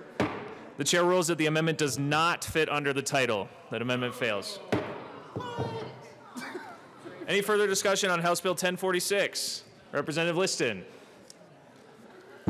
Thank you, Mr. Chairman. I'll be brief on this. The comment was made just a few minutes ago that there are contribution levels that can go to the state parties, which is true, but the end result of having the levels that can go to the local parties and the state parties, which are pretty minimal, is the fact is that now all of this dark money goes to 527 and independent expenditure committees. So the parties and the candidates and that used to help run their elections and support their candidates, all that money, the big monies, we all have seen those mailers that come from, this paid for by Save America Committee and this and so forth. That's what happens. And that's what's going to happen as a result of this, is that the parties are going to lose any type of control that what minimal control they've had, because the individual donors won't step up to the plate. They'll be forbid, and there'll be all kinds of free riding. Mark my word, the word gets out that you don't have to pay, you won't. So if we want to further eviscerate the parties, get rid of the caucus system, and marginalize the individual voter, then vote for this. Otherwise, let's give the parties themselves the opportunity to fix what Representative Williams is concerned about. I have a high degree of confidence that they'll be able to do so. With all due respect, I urge a no vote on 1046. Representative McKean. Thank you, Mr. Chair. I also urge a no vote on this bill. And here's what we're down to talking about, folks, is fundraising. When we talk about badge fees, when we talk about the way that our individual parties go about their business, we just have ostensibly a sort of a polar difference between how we go about it. And so the elephant in the room is truly, what do the Republicans do? And then the donkey in the room would suggest, what do the Democrats do? It's different. It is a good one. But it's different. It's different how we go about our business. Ostensibly, what we're talking about is, how do we fundraise the functions of our party? Do we go to private organizations? Do we get large donors to contribute in kind or contribute dollars toward these functions we have to have? I have found in my experience in our party that we fundraise from our own. And we say, guys, you know, here's what it's going to cost to put on our assembly. Here's what it's going to cost to put on our convention. Here's what the badge fee is. I, to this day, have never met anyone who could not or did not go to an assembly or a convention because they couldn't pay the fee. And I think we heard that question earlier. Where are the cases that we've had in people who could not go? I think we had one, possibly. Again, nobody that I've known. And I've even paid for some of those badge fees if there was a question. So how we fundraise is the question. Why do we want the state government involving itself in how our parties fundraise? This is a no. Representative Soper. Well, thank you, Mr. Chair. Now, there's one point that hasn't been made during this debate, and the sponsor keeps saying over and over again that it's tantamount to being a poll tax. However, it can't be a poll tax because the party assemblies are not the only mechanism for ballot access through the major political party system. You can actually petition on directly to the ballot, thereby completely avoiding the assembly process altogether. And I think that's really important to remember, that if we're going to be making this argument that it's a poll tax, well, folks, this isn't the only mechanism for someone to access the ballot and to be able to be on the ballot. This is just one system out there. So I once again would ask for a no vote. Representative Lontine.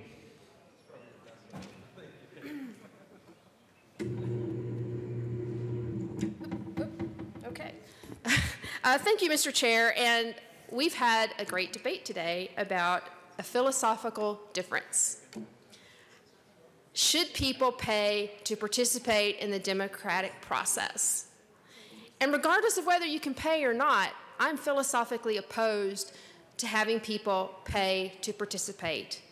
That feels wrong to me. And not only does it feel wrong to me, but there's been, it's in our Constitution that we don't charge poll tax. So we've had a couple great questions brought up. And one I'd like to bring up is, if we do this, what's to stop us from doing this to other organizations?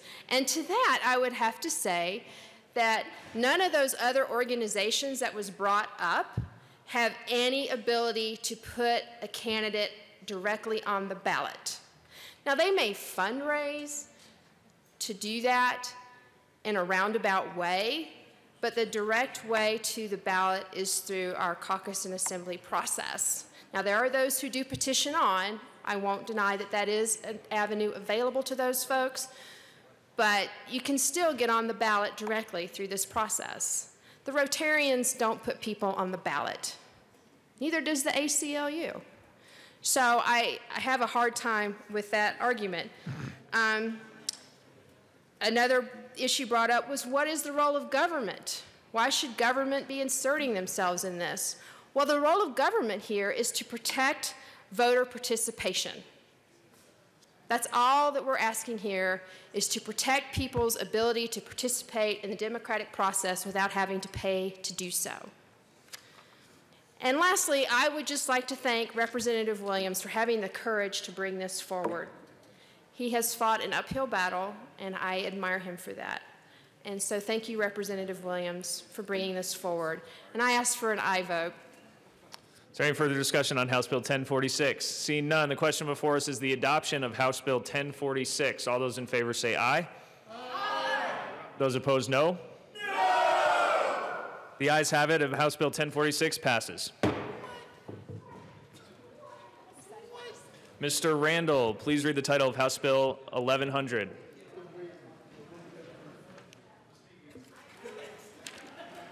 House Bill 1100 by Representative Geithner, concerning prohibiting a school district board of education from including use restriction on certain transactions involving a school district's property that would restrict the property from being used as school for any grade from preschool through the 12th grade. Representative Geithner. Thank you, Mr. Chair. I move House Bill HB 19-1100 on second reading. I also move the committee report from Education. To the Education Committee report, Representative Geithner. Thank you, Mr. Chair. Folks in committee, we did amend this. I offered an amendment upon presenting the bill to the committee. There were some concerns regarding whether or not it honored local control. And so the amendment simply says that the deed restriction can still be used. However, it must, if the deed restriction is used, it must be publicly noticed and part of a regular meeting. I would urge your support on 1100. Is there any further discussion on the committee report? Seeing none, the question before us is the adoption of the Education Committee report. All those in favor say aye. Aye. Those opposed, no. The committee report passes. To the bill. Representative McCluskey. Thank you, Mr. Chair. I was a no vote in Education Committee on this bill out of concern for the local control issues that I think it raises. I'm very appreciative that Rep. Geithner did bring forth an amendment, and since our committee meeting has continued to work with our partners at CASB, Colorado Association of School Boards, and I am now a yes vote in support of the bill. Thank you, Rep. Geithner. Is there any further discussion on the bill? Seeing none, the question before us is the adoption of House Bill 1100. All those in favor say aye. Aye. Those opposed, no. House Bill 1100 passes.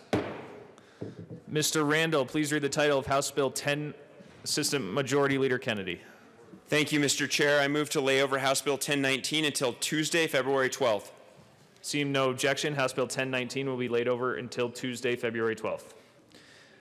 Mr. Randall, please read the title of Senate Bill 58.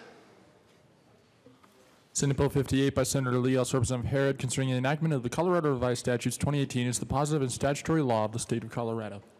Representative Herod. Thank you, Mr. Chair. Members, I present to you Senate Bill 1958. This is the bill to enact. So this bill creates and takes all of the work that we did last year, so all of that great work, and puts it into law. So it makes it positive statutory law. This is the most important bill we'll be voting on this year, if you care about anything that we did last year. So I ask for an aye vote. Is there any further discussion on Senate Bill 58? Representative McKean. Thank you, Mr. Chair. So it occurred to me after we heard this bill in Judiciary Committee, folks, a little moment of learning here. This is the ultimate cow, right? I think there's some other cows. Like if you vote against this bill and if we defeat this bill, we did nothing last year. So if you think about that, this is the one way to really repeal statute all at once. But I would still urge an aye vote. Is there any further discussion on Senate Bill 58? Seeing none, the question before us is the adoption of Senate Bill 58. All those in favor say aye. Aye. Those opposed, no. Senate Bill 58 passes. Mr. Randall, please read the title of House Bill 1034. House Bill 1034 by Representative Sullivan and Escar, also Senator Danielson, concerning a requirement that a common carrier engage in the transportation of property by railroad to have at least 2 crew members aboard a freight train while the freight train is moving. Representative Escar. Thank you, Mr. Chair. I move House Bill 1034 and the Transportation and Local Government Committee report. To the Transportation and Local Government Committee report. Representative Escar. Thank you, Mr. Chair. We had an amendment that just fixed the piece of the bill that talked about enforcement and made sure it all made sense. Is there any further discussion on the Transportation and Local Government Committee report? Representative Sullivan. Thank you, Mr. Chair. I'm asking for an aye vote. No. We're on the committee report. When we get to the bill. We're asking for that for an aye, aye on the committee report. Is there any further discussion on the committee report? Seeing none, the question before us is the adoption of the Transportation and Local Government Committee report. All those in favor say aye. Aye. Those opposed, no. The Transportation and Local Government Committee report is adopted. Perfect. To the bill, Representative Sullivan. Thank you, Mr. Chair. I wanted to ask for an aye vote on our bill for at least a 2-person crew aboard a freight train. Recent survey of Coloradans that was done in January of 2019, 77% of all Coloradans, of the ones that were surveyed, agreed to it. Only 8% were unsure if that would be a good thing. 73% didn't trust a positive train control. That's would be what they would use to replace a crew member, so you wouldn't have to have somebody else there. 2 crew members are in place, but the industry during our our committee meetings there, they noted that they had at one time had 5 people on a train was mandatory. Then they told us during their discussion that at one time there was 4 people mandatory on a train. And then after that, they said there was at one time 3 people mandatory on a train, and that now there are 2, and they're pretty sure that they're going to keep it at 2. Well, I'm pretty sure that while we were discussing it all the way down, when they had 5 people on, they said the same thing. We're not going to reduce this anymore. I took notes this time. We hear they had a. They surveyed, did not want to have safety left to chance. That was one of the big survey questions we had. Safety is not just an employee-employer issue. When industry's activities interact with the public and has the possibility of putting us at risk, we must have assurances that our communities remain free of railroad tragedies in the future. One way we can do that is to make sure we have a 2-person crew. I ask for an aye vote. Representative Escar. Thank you, Mr. Chair. Members, let me just emphasize to you, this is the way business is already conducted in Colorado. We're asking that we continue with having at least 2 people on each freight train that's going through our communities. This is a public safety issue. Some of these trains can be up to 3 miles long. 3 miles long going through our communities, carrying things such as, I'm going to mispronounce it again, hydrogenous ammonia, ethanol, gasoline, LPS gas, diesel, coal, paint products, solvents, crude oil, molten sulfur, sulfur dioxide, some explosive issues in containers and trailers, and sometimes even occasionally spent nuclear fuel. These are coming through our communities. I myself want to make sure that the way they are operating now is the way they continue to operate in the future. We need 2 people on these trains in case something were to happen. We heard testimony from people, the engineers who actually ride on these trains every single day through these communities. If an accident is to happen, we want to make sure that there's somebody who can remain on the train to control the train while somebody can get off and be the first responder that they're asked to be if there's an accident on the tracks. This is simply about making sure that we continue to keep our rails safe in Colorado the way they are operating today. I ask for a yes vote. Representative Lewis. Thank you, Mr. Chair. And as a member of the Transportation Committee, I want to explain my no vote. First of all, there already are 2 members on these crews, and it's like Representative Escar said, she wants to make sure 2 stay.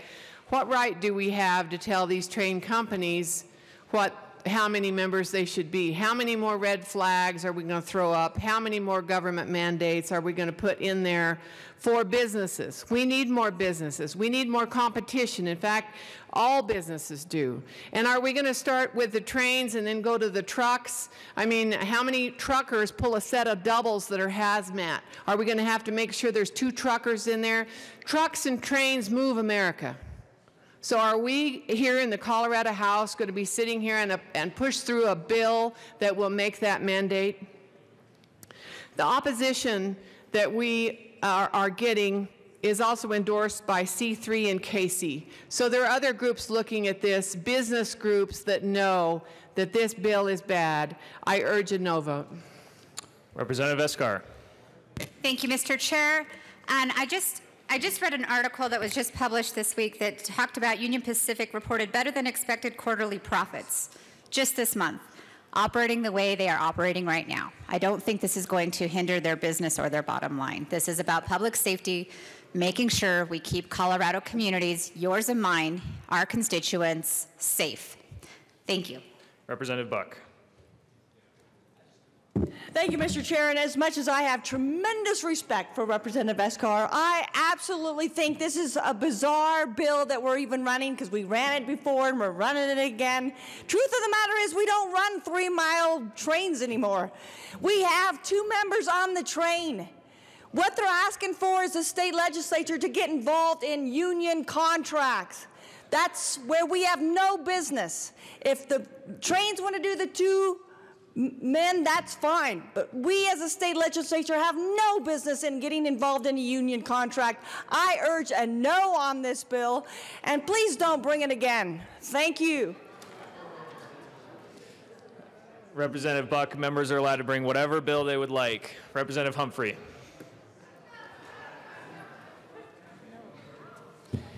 Thank you, Mr. Chair.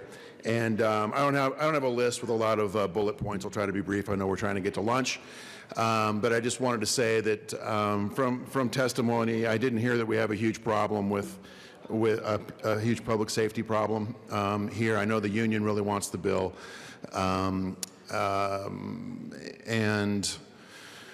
it does allow for a single driver. When Thomas the Tank Engine, as it were, is shunting cars around and that sort of thing, being a very useful engine. But it isn't necessary to pass the bill because they're already using 2 or more persons on a crew. So I voted no on the committee, and I'll be a no on the bill. Representative Wilson.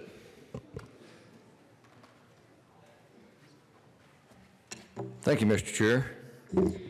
You know, colleagues, if you pay attention during these debates on the floor, you can kind of learn some things once in a while.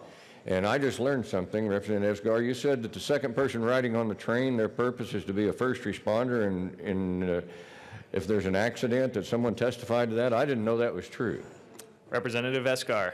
Thank you, Mr. Chair. That's not their role. It's part of what they have training to do. If there's an accident, say a train hits a car passing the rails, we had testimony of one person getting out, administering first aid. The other person has to stay on the train to be in contact with emergency personnel to make sure that the train is completely stopped, braked, taken care of, but one person does get off the train and is able to administer first aid.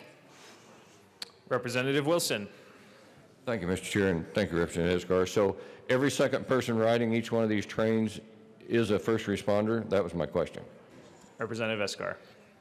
Yes. Is there any further discussion on House Bill 1034? Seeing none, the question before us is the adoption of House Bill 1034. All those in favor say aye. Aye. Those opposed, no. The ayes have it. House Bill 1034 passes. Majority Leader Garnett. Thank you, Mr. Chair. I move that the committee rise and report. The committee will rise and report.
The House will come back to order. Mr. Randall, please read the report of the Committee of the Whole. Madam Speaker, your committee of the whole begs leave to report as Senators Cruz following touch bills being the second reading, and there makes the following recommendations thereon. House Bill 1034 is amended, House Bill 1046 is amended, House Bill 1066 is amended, House Bill 1100 is amended, passed on your gross please counted for third reading, final passage. Senate Bill 28, Senate Bill 58 passes on your revised please counted for third reading, final passage. House Bill 1019 laid over until February 12, 2019 retains place in the calendar.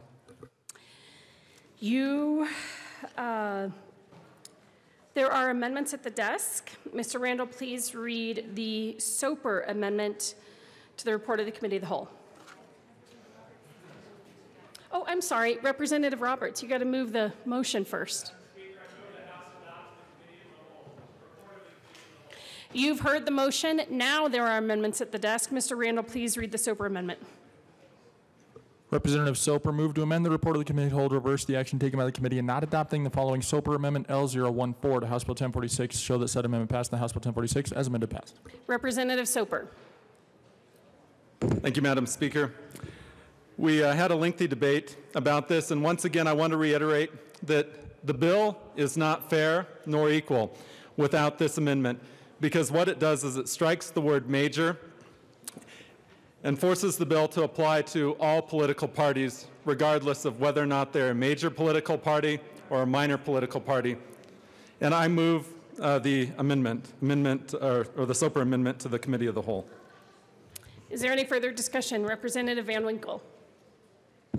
Thank you, Madam Speaker. Members, I thought we had broad agreement on this, especially given how the very first word of the bill is all.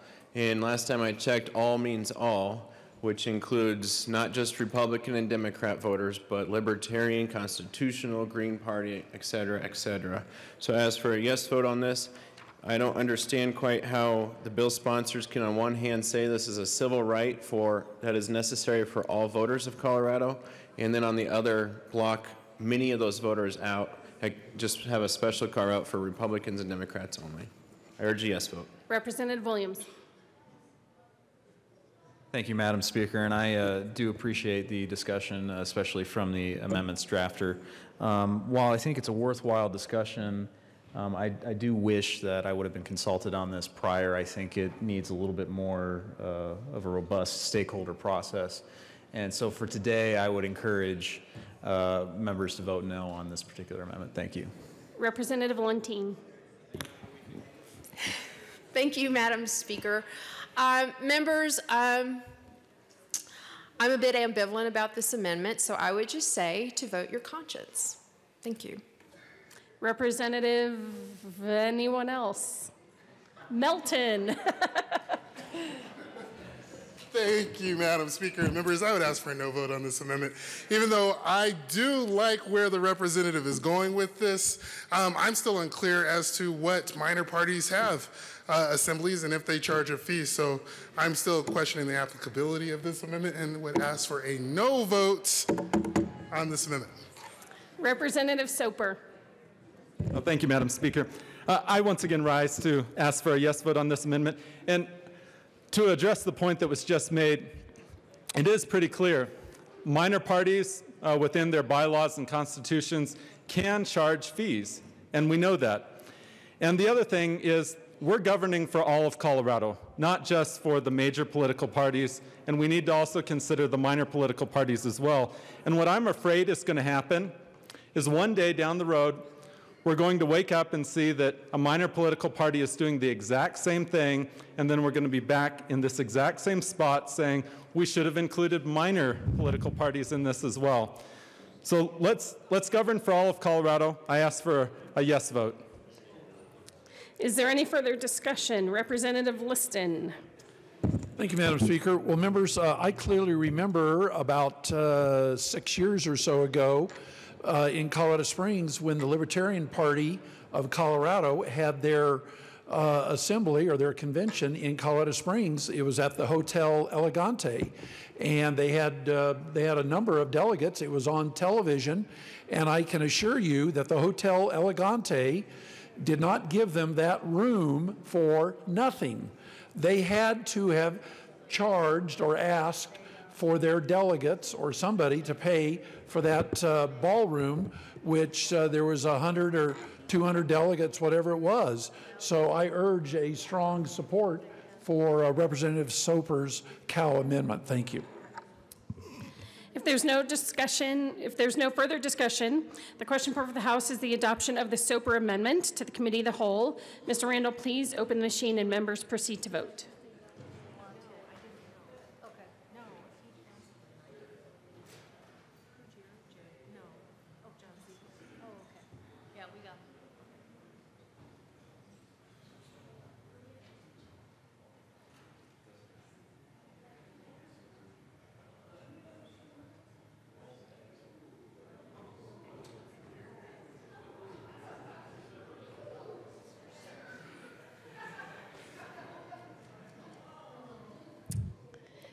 With 41 aye votes, 40 aye votes. Oh, I'm sorry, close the machine.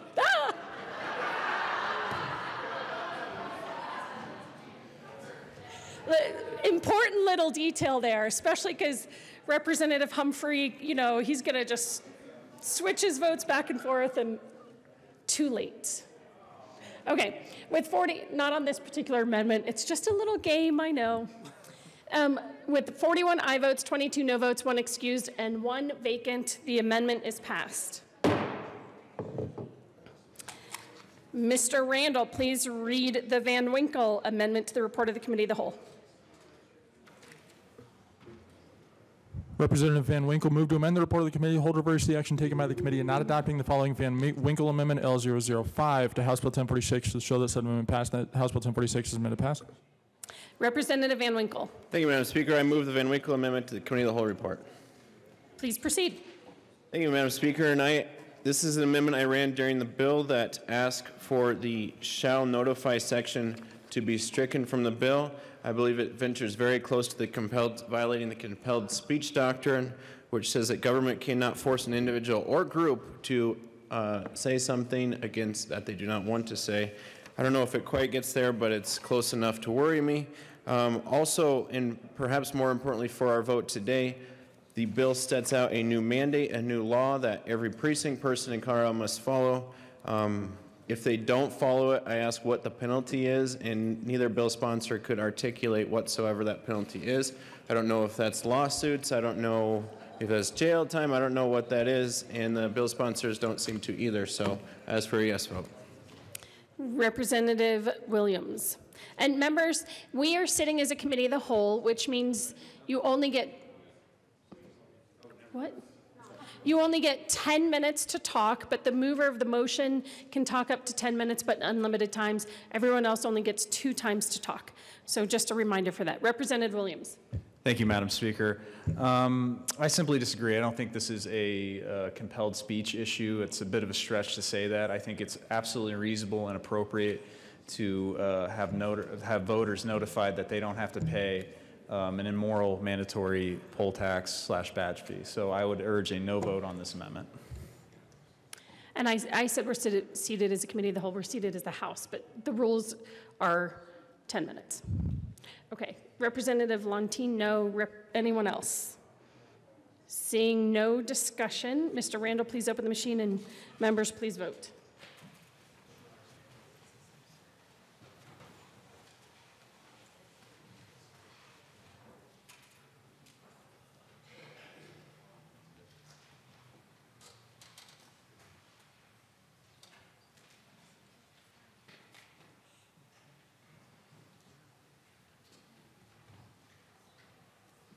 Representative Buck. Please close the machine. With 20 aye votes, 43 no votes, 1 excused, and 1 vacant, the amendment fails. Mr. Randall, please read the second Van Winkle amendment to the report of the Committee of the Whole. Representative Van Winkle moved to amend the report of the committee, hold reverse the action taken by the committee, and not adopting and following Van Winkle Amendment L008 to House Bill 1046 to show that said amendment passed. That House Bill 1046 is amended passed. Representative Van Winkle. Thank you, Madam Speaker. And members, I move the Van Winkle Amendment to the Committee of the Whole report. Please proceed. Thank you, Madam Speaker, and I ask for it to be displayed. What this amendment does is it just says that Secretary of State should put on their website information to voters saying that they don't, upon the passage of this bill, have to pay these fees, and also to notify in writing the chair of each political party in Colorado. If we're passing and using the strong-handed brute government force to affect essentially the bylaws of private political parties, we should at least tell them about that, especially since we don't know what the penalties are for violating this. And since we don't know any of that, at the very least, we could inform them that this bill passed because, like I said earlier, bless the people watching the Colorado channel right now, all 26 of you. There's an awful lot of people in Colorado that will be affected by this bill, so we might as well let them know that it has passed and they have a new rule and mandate upon them. Representative Lontine. Thank you, Madam Speaker. I guess in the name of transparency, I have no problem with the part about the Secretary of State putting this notice on the website. I would say that we have rule changes all the time governing how we run assemblies and caucuses in a variety of ways. And it is up to our party chairs to be up to date on that and to let us all know what those changes are. And so up to this point, it's not been an issue for them to keep up with that. So I'm not sure what the purpose of that would be to put it up on the website, because that's already happening anyway.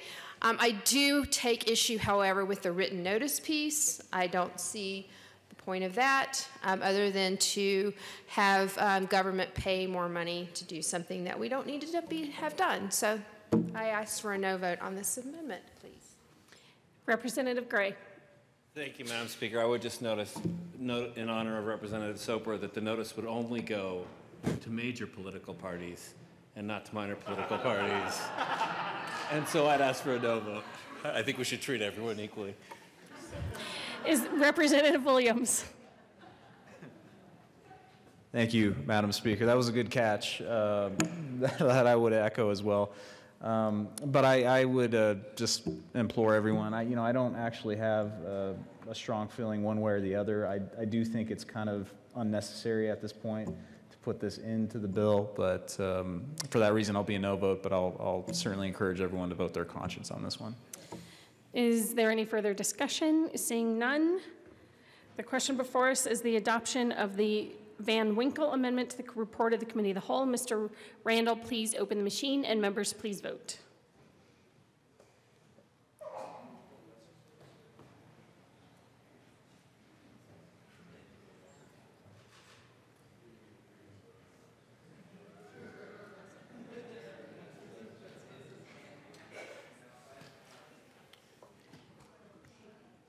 Representatives Buckenfeld and Humphrey, please close the machine.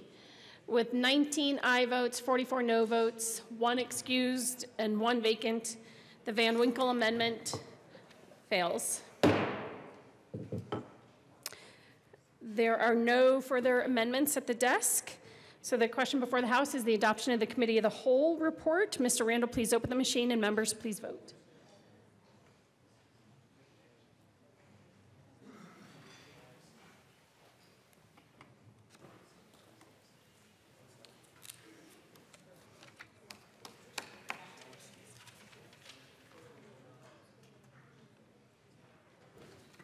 Representatives Baisley, Benavides, Catlin, please close the machine. With 52 aye votes, 11 no votes, 1 excused, and 1 vacant, the report of the Committee of the Whole is passed.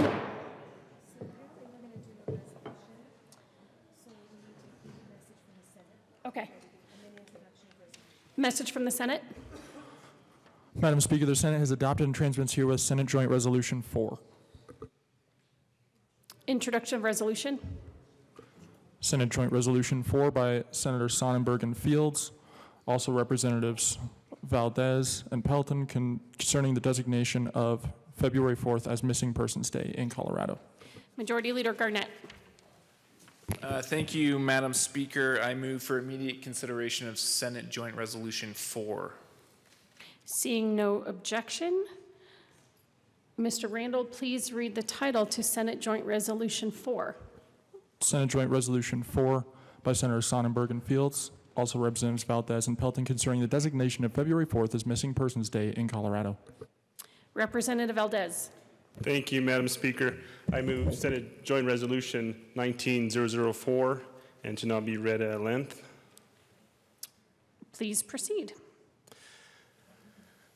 Senate Joint Resolution, the designation of Missing Persons Day in Colorado will firmly embed the importance of missing persons and their families and friends in our state calendar and will raise the level of awareness with other cities and states that have already designated a Missing Persons Day on today, February 4th. Please, members, please sit down. Representative Pelton. Thank you, Madam Chair. I just want to echo what Representative Valdez said. We did have some member families here earlier that had to go to a ceremony down on the steps. So I just want to let people know there were people here and they had other places to be. So thank you for recognizing them. Representative Valdez.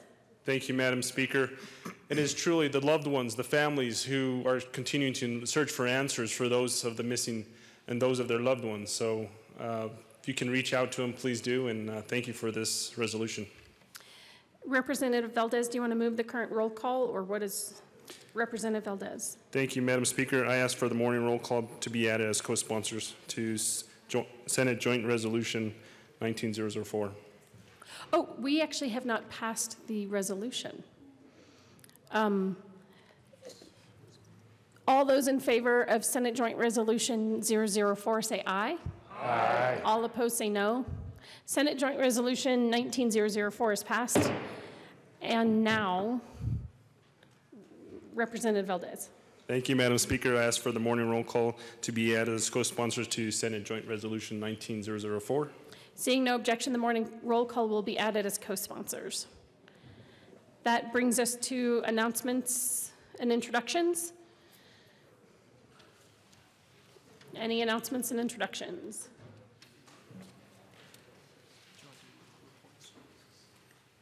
Representative Esgar. Thank you, Madam Speaker. Members, this is for you, but it's also for your constituents. For the first time, the Joint Budget Committee will be meeting today at 1:30 for public testimony. We will have public testimony for the Joint Budget Committee today at 1:30. Thank you. Majority Leader Garnett. Thank you, Madam Speaker. I move to lay over the balance of the calendar until Tuesday, February 5th. Seeing no objection, the balance of the calendar will be laid over till Tuesday, February 5th. Majority Leader Garnett. Thank you, Madam Speaker. I move that the House stand in recess until later today. Seeing no objection, the House will be in recess till later today.